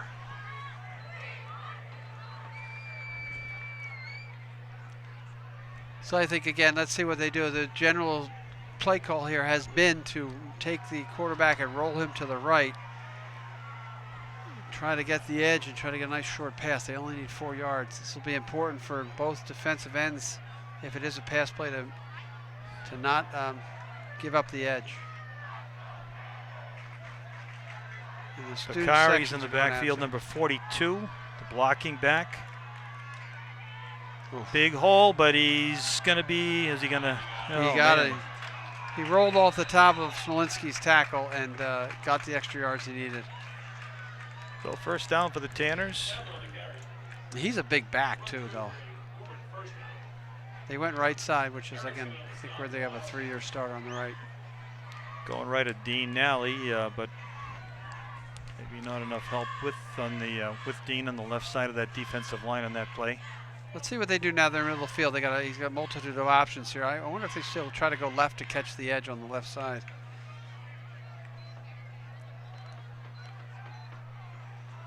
Zaraka, the defensive tackle, on the right side. Wilson fakes the handoff, looks downfield, lets the ball go. Man is open, and it's caught. Penalty flag is down, but I think that's going to be a defensive pass interference.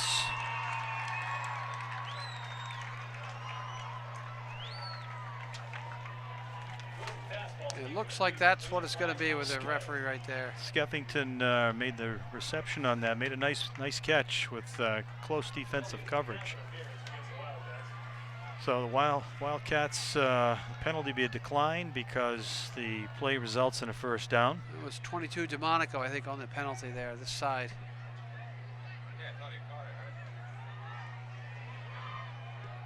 Yeah, I'm not sure. Did we lose about 10 yards on that play? Yeah, I don't know what they did called catch there. it, I thought. Oh, maybe not. Okay, I thought he did. I guess they ruled no catch. Oh, okay. Did it? All right. Well, according to we'll rewind that on the replay, and we'll call that a 10-yard penalty for pass interference, and Woburn has the ball at the 39-yard line of the Wildcats. As we run down the clock here in the third quarter as well. Man in motion, inside handoff to Langlois. Langlois. And he stopped for no gain, and second down, they're not going to call anything there. That's probably going to be the last play of the third quarter. That was Pat McAndrew, shed his block and stuck the runner right up and held it for no gain. Nice play by McAndrew on the defensive line. So we are going to run out here. We'll switch sides and we'll get ready for Q4. Wilmington only down 3, Chris. So at the end of the third quarter, Woburn 11, Wildcats 8, and we'll be back for the fourth quarter action of tonight's game right after this.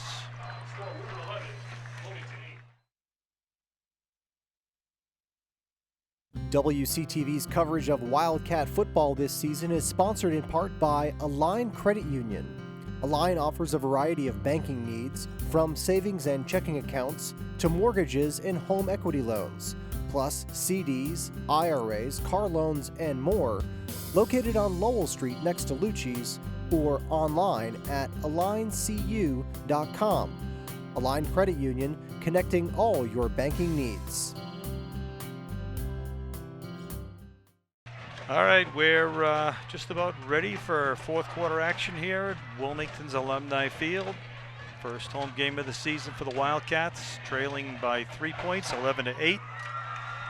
As we begin the fourth quarter, Woburn has the ball, second down and 10 at the Wilmington 38-yard line.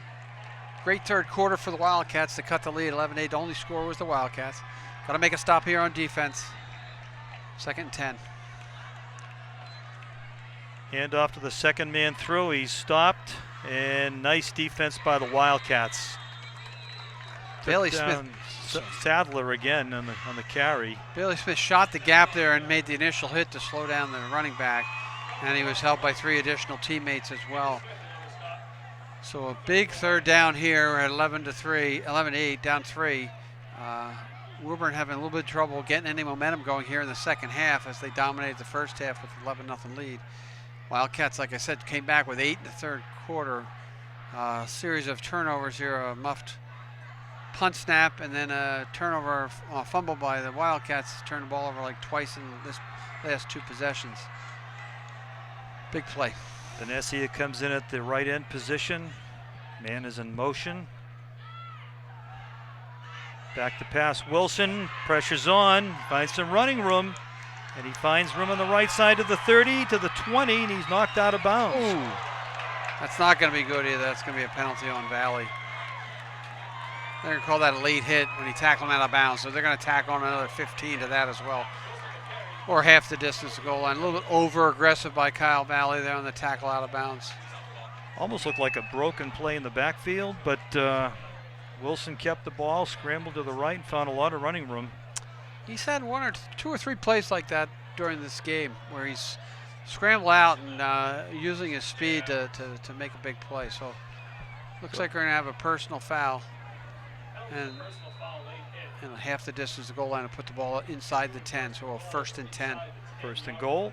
First and goal, excuse me. 20-yard gain with another 10-yard penalty, and Tanners are back in action here. Full house backfield. Hand off to the Sadler, who runs, steamrolls up inside the 5-yard line to about the 3. Yeah, the big offensive line here and the big backs of Woburn are starting. It looks like every once in a while it's just wearing down the Wildcat defense. And after that big play by the quarterback on the penalty, you don't want to hang your head here. You need to make a stop. If you can hold them to a field goal, you're only down 1 score. If you give up a touchdown here, it's a 2-score game. This will be 2nd and goal from the 4-yard line.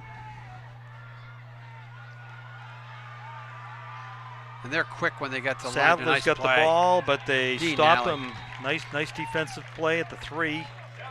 Dean Nally with a great play there. Shed his blocker, filled the gap, and made the tackle. Joe DeMonico in the play as well. Again, when your defensive line is getting in the gaps and stopping that, that's when the Wildcat defense has been successful. So it'll be interesting here. Is this 2-down territory with 10 minutes to play 4th quarter? Or is this, if you don't score here, do you kick the field goal and put yourself up by 6 points?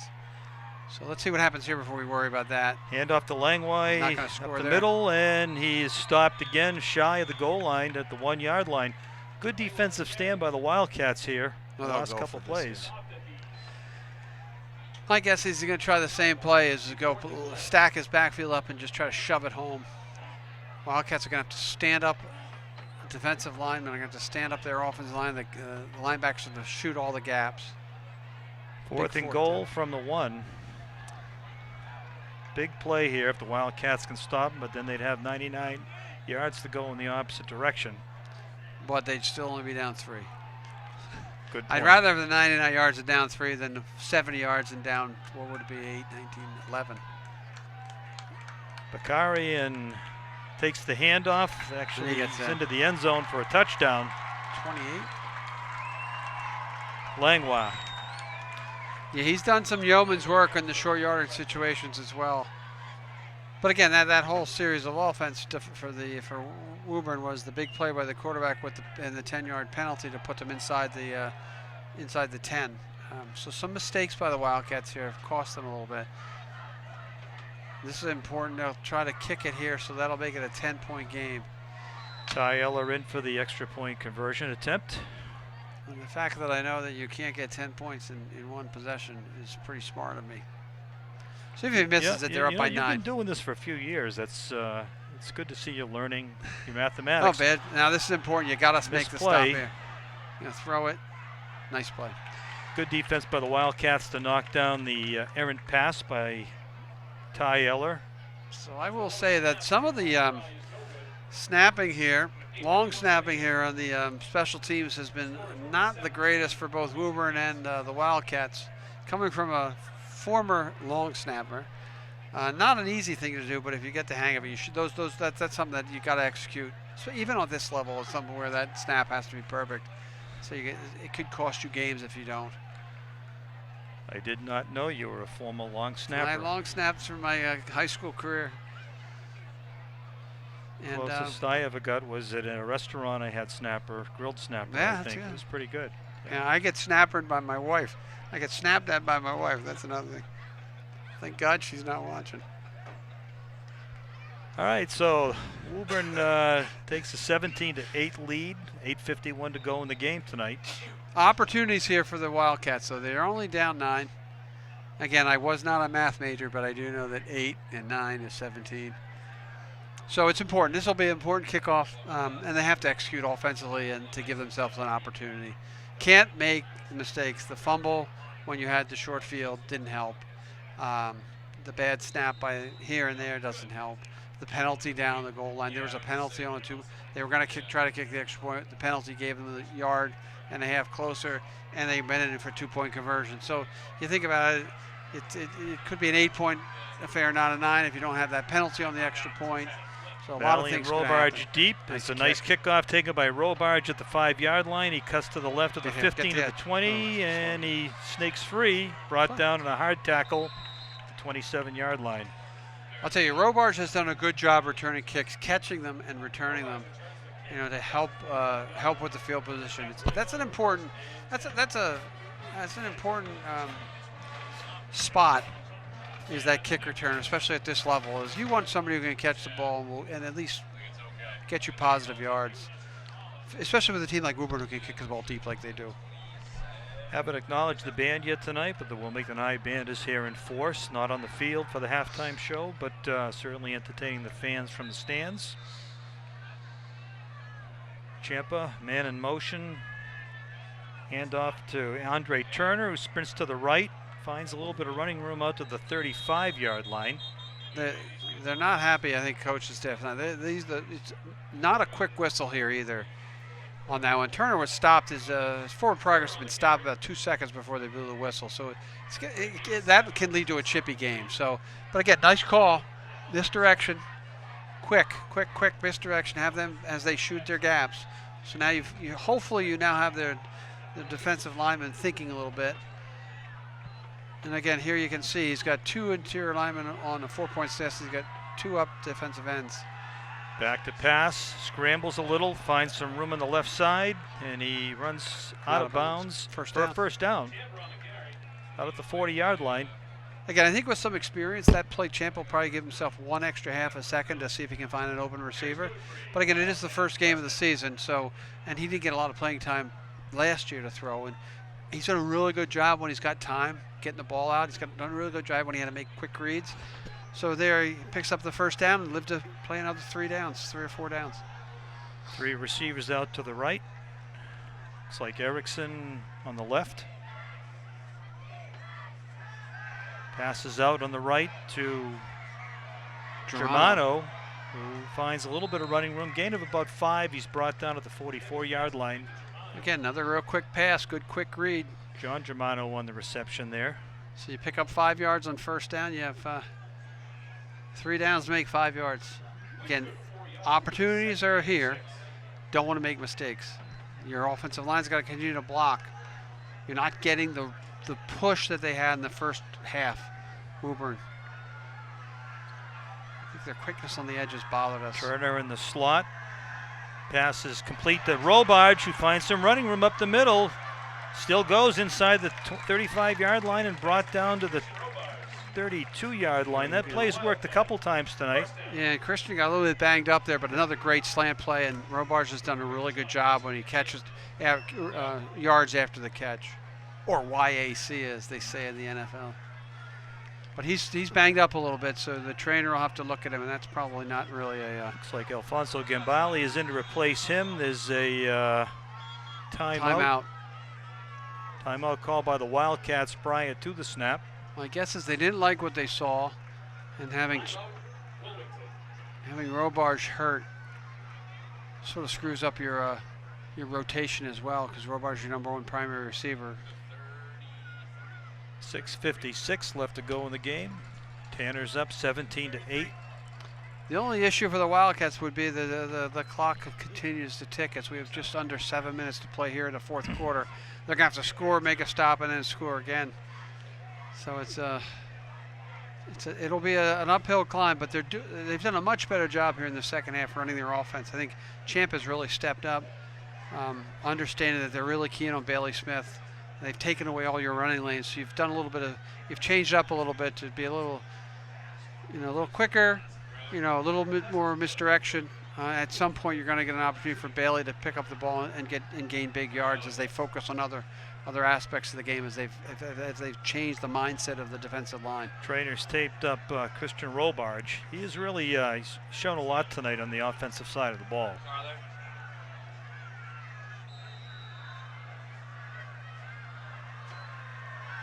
Ciampa back to pass, scrambles, and he's brought down from behind. And looks like a fumble. And the ball carrier is knocked down. Looks like Sadler again picked up the loose ball and brought down at the Wilmington 40-yard line. So once again, putting the ball on the ground has been to the detriment of the Wildcats, and Ciampa's done that twice now, trying to run that little happy feet there too. Again, it's his first real true game as a starting quarterback at the high school level, and trying maybe to do a little bit too much there. Hold the ball a little loose. I think one of the things they'll probably practice this week with him is ball protection. But it's a shame because he had a really good half going at that point. So now you're going to ask your defense to step up, and Woburn's going to probably just pound it at you right here. Although now, watch, they'll throw a pass into the end zone. But if I'm the Woburn coach here with 6:46 to play fourth quarter with a 9-point lead, you got these big running backs. You might as well just get onto the center and pound away. And they're going to throw. See, I told you I'd be wrong.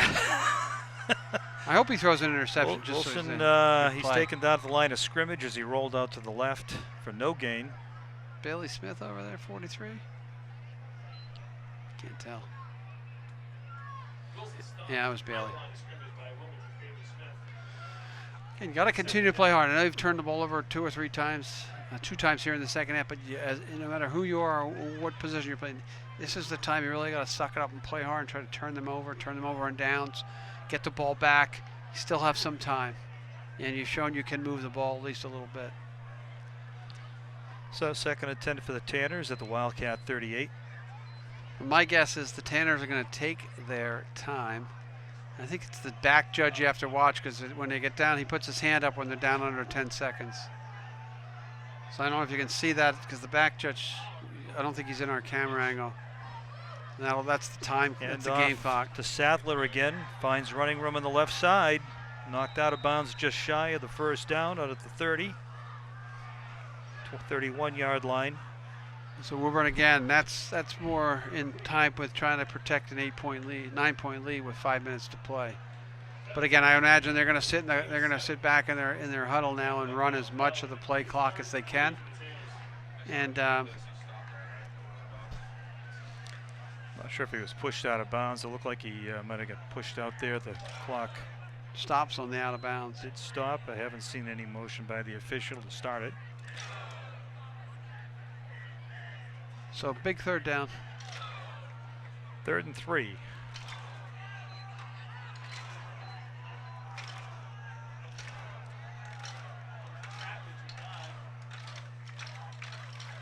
Bakari in motion. Handoff. Get him. Could have had him in the backfield, and it's going to be enough for 1st down. Wilson scrambled. Right there, counting the athleticism of their quarterback. They did have an opportunity, couldn't wrap him up. So they run another set of downs. So they got another 4 downs here to run clock. So defense has been on the field a lot here in this 4th quarter as well. So it's, again, first game of the season. As in shape as these guys are from running the wind sprints and hills and all the other fun things that football coaches make you do during August camp, it's still your first game. There's a mental drain as well. So because a lot of these guys are playing both ways as well. Yes. So 30. Woburn's 1st down at the 34-yard line, taking their time. Clock is at 5 minutes.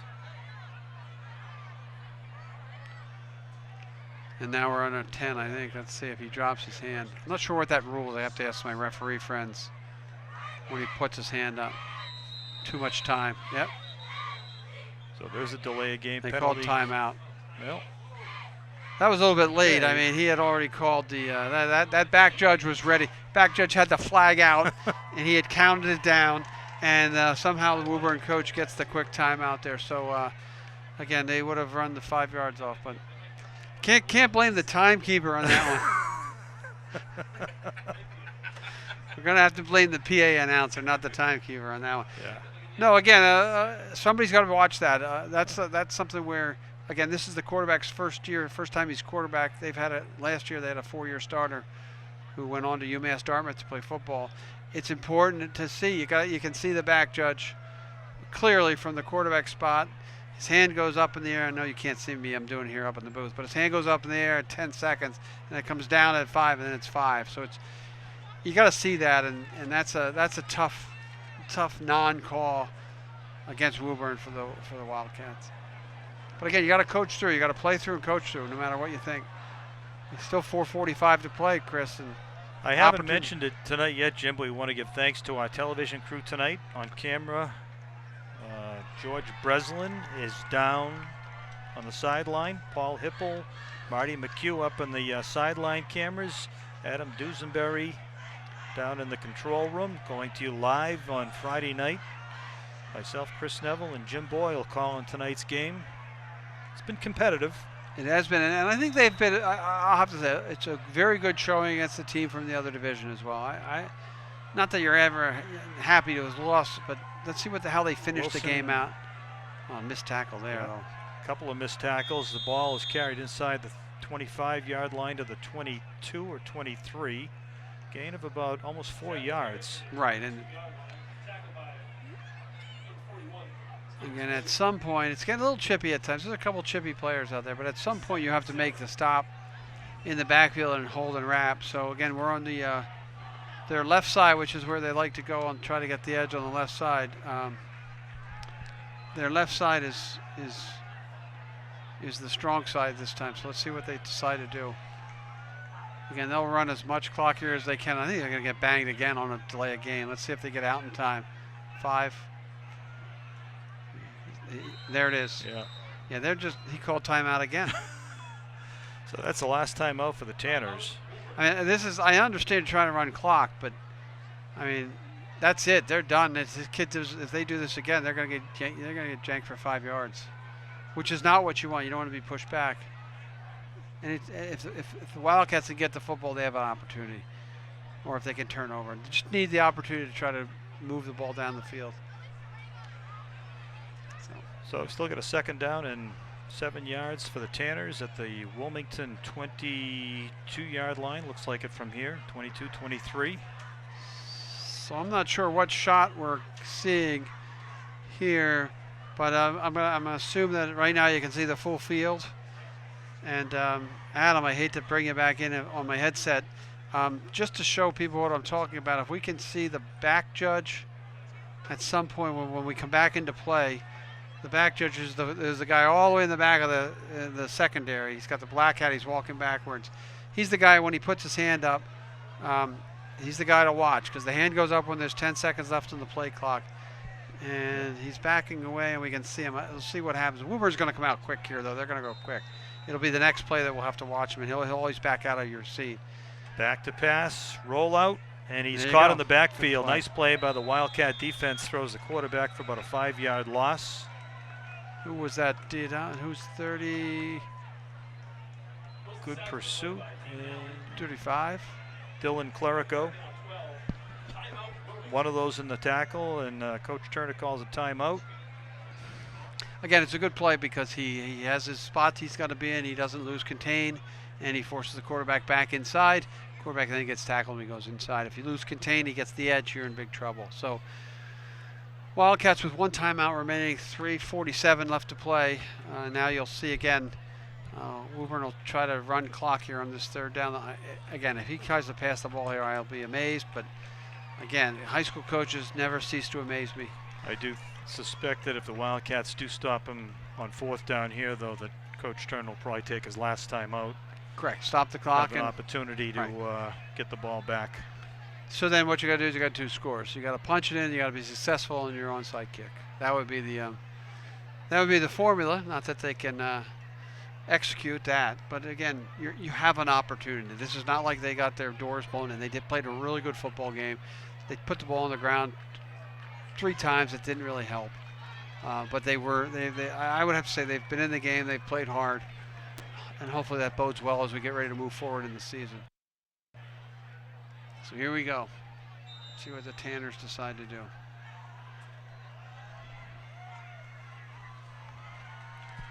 Gonna make the tackle. Good play. Put him down. There you go. Yeah, so plays blown dead at the 25-yard line. Coach Turner calls his last time out for the Wildcats, and that brings up 4th down. They're really chippy, though. Jeez. Like wrestling there, Dean Nally and the left tackle for Woburn. Good timeout called. 4th down. Now again, if they run the ball, you stop them. Clock runs, you might run off 15 seconds. Not even that.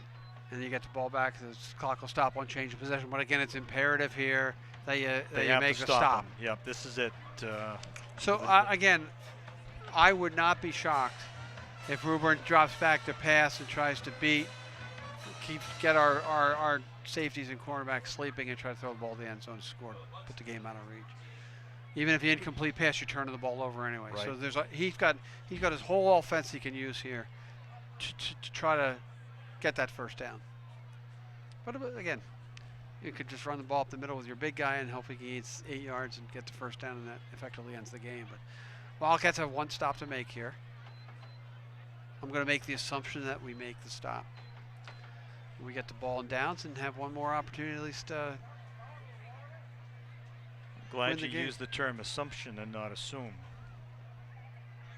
Why is that? I know. After the game, yeah. I know. Boy, Chris is on fire today.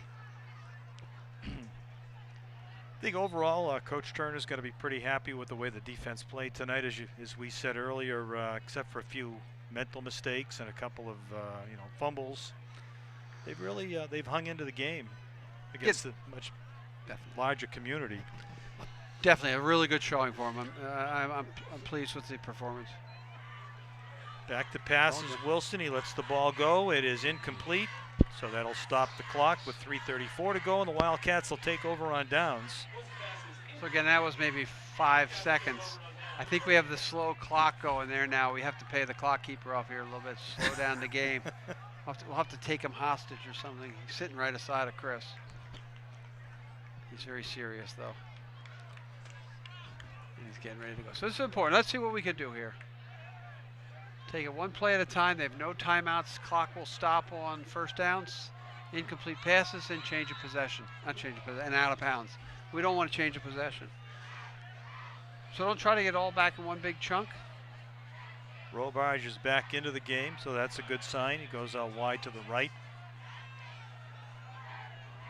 Let's probably have to keep Bailey Smith back in the backfield for protection purposes. Back to pass, Ciampa. No. He's under pressure, and he's taken down for a loss of a yard, or no gain at the 25-yard line. That's where you just got to throw that ball away right there. Yep. Again, that's a learning experience. Like I said, it's hard. This is his first time starting as a senior. It's difficult. But we will learn. It's the first game of the season, non-league game. Nice play. Nice complete play. to Gavin Erickson across almost the midfield, where he's taken down. Erickson just a sophomore. And they'll stop the clock till they rerun. They set the chains. Great play by Ciampa and Erickson there. Germano in the left slot. As we said earlier, a lot of underclassmen. And now they run the clock. Starting. And they're going to bring pressure. Pressure's on. Ciampa steps in, has the ball. He runs across to the 40. Get out of bounds. Get out of bounds. Oh, down the sideline. He's down to the 20 where he's knocked out of bounds. So nice run. It's coming all the way back, though. We got a flag on the play here. And that's going to be a holding against the Wildcats. That'll come all the way back. So the reason he had that big hole was because somebody was holding a defensive player, probably. They'll see that on film. They'll make that correction. There'll be a spot foul. 10 yards from the holding. Still be first and about 10 or 11, I guess. Brings the ball back 10 yards. So yep, first and 10. Original line of scrimmage. Too bad. 2:50 left in the game. Clock should be not started till the snap. Erickson split wide to the right. We have 3 receivers out to the left. Jim's going to make a quick read here.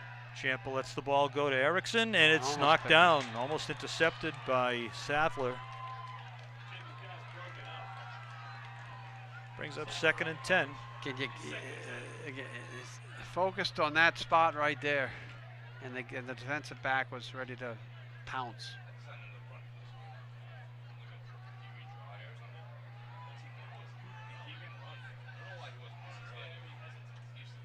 Be interesting to see what they try to do here now.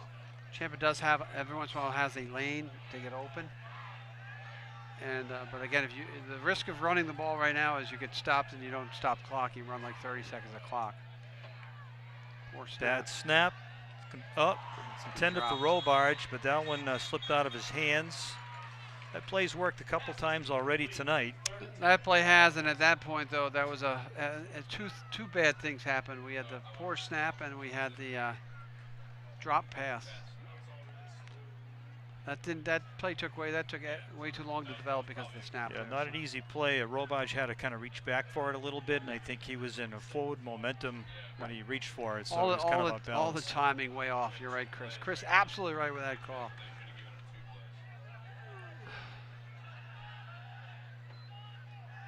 Okay, Ciampa back to pass, has time, lets the ball go deep downfield, and it's way overthrown. I think you have to understand the limitations of your quarterback here too. Tristan's done a great job with the short pass. He has not been successful long. You got 4th and 10 now.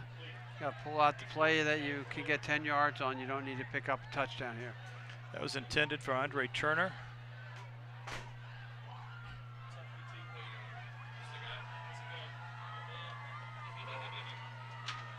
So the Wildcats' last-ditch effort here, 4th down and 10 at their own 49-yard line. Ciampa is back. Bailey Smith stays in to block. He lets the ball go, and it's incomplete. He had Robards, looks like that was that Germano, number Germano, 2. He had him open, overthrew him a little bit. So we'll turn the ball over on downs with 2:30 to play ball game.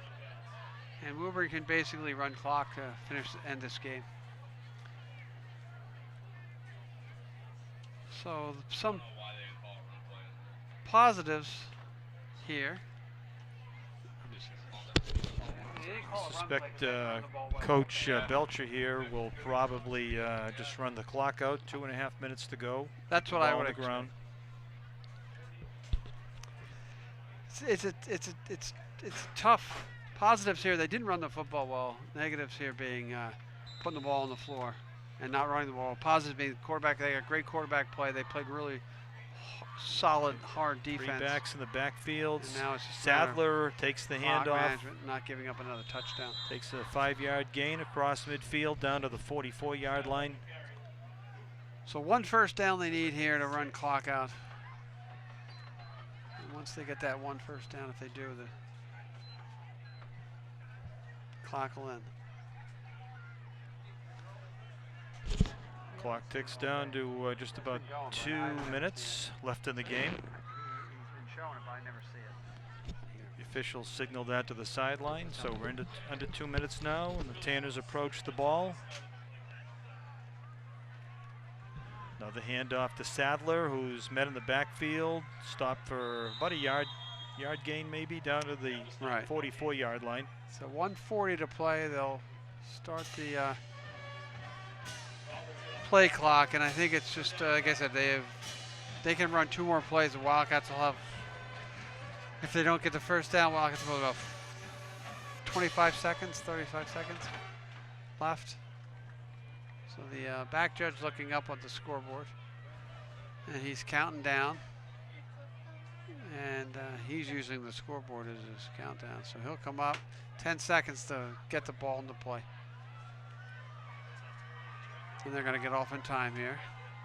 Wilson again, another handoff to Sadler, finds Don't let big him hole score. up the middle. Okay. And they get the first down, so that'll effectively end the ball game. Brings the ball down to the 32-yard line. So Woburn just has to take a knee here, and the game will be over. Clock continues to run under a minute. And we'll see what happens after that. So again, 46 seconds left. Positives were the Wildcats stayed with Woburn. They had their opportunities. They fumbled. The 3 fumbles didn't help. You know, they executed. Ciampa played well enough to succeed. He'll kneel down on the ball here for the last play of the game. And there's probably a lot to look forward to in the next couple games going forward. You know, we'll see what they can do with Fenwick next week, and then we have a first home league game is 2 weeks from today, I think, on the 27th.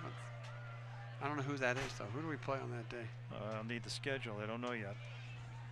We're good about being prepared with the schedule, so that'll do it. I'll send it to Chris. Clock ticks down to 0. We want to thank you for joining us for tonight's game on Wilmington Community Television. The final score tonight: Woburn Tanners 17, Wilmington Wildcats 8. We'll hope you join us again 2 weeks from tonight as the Wildcats play their next home game. They start the season 0-2.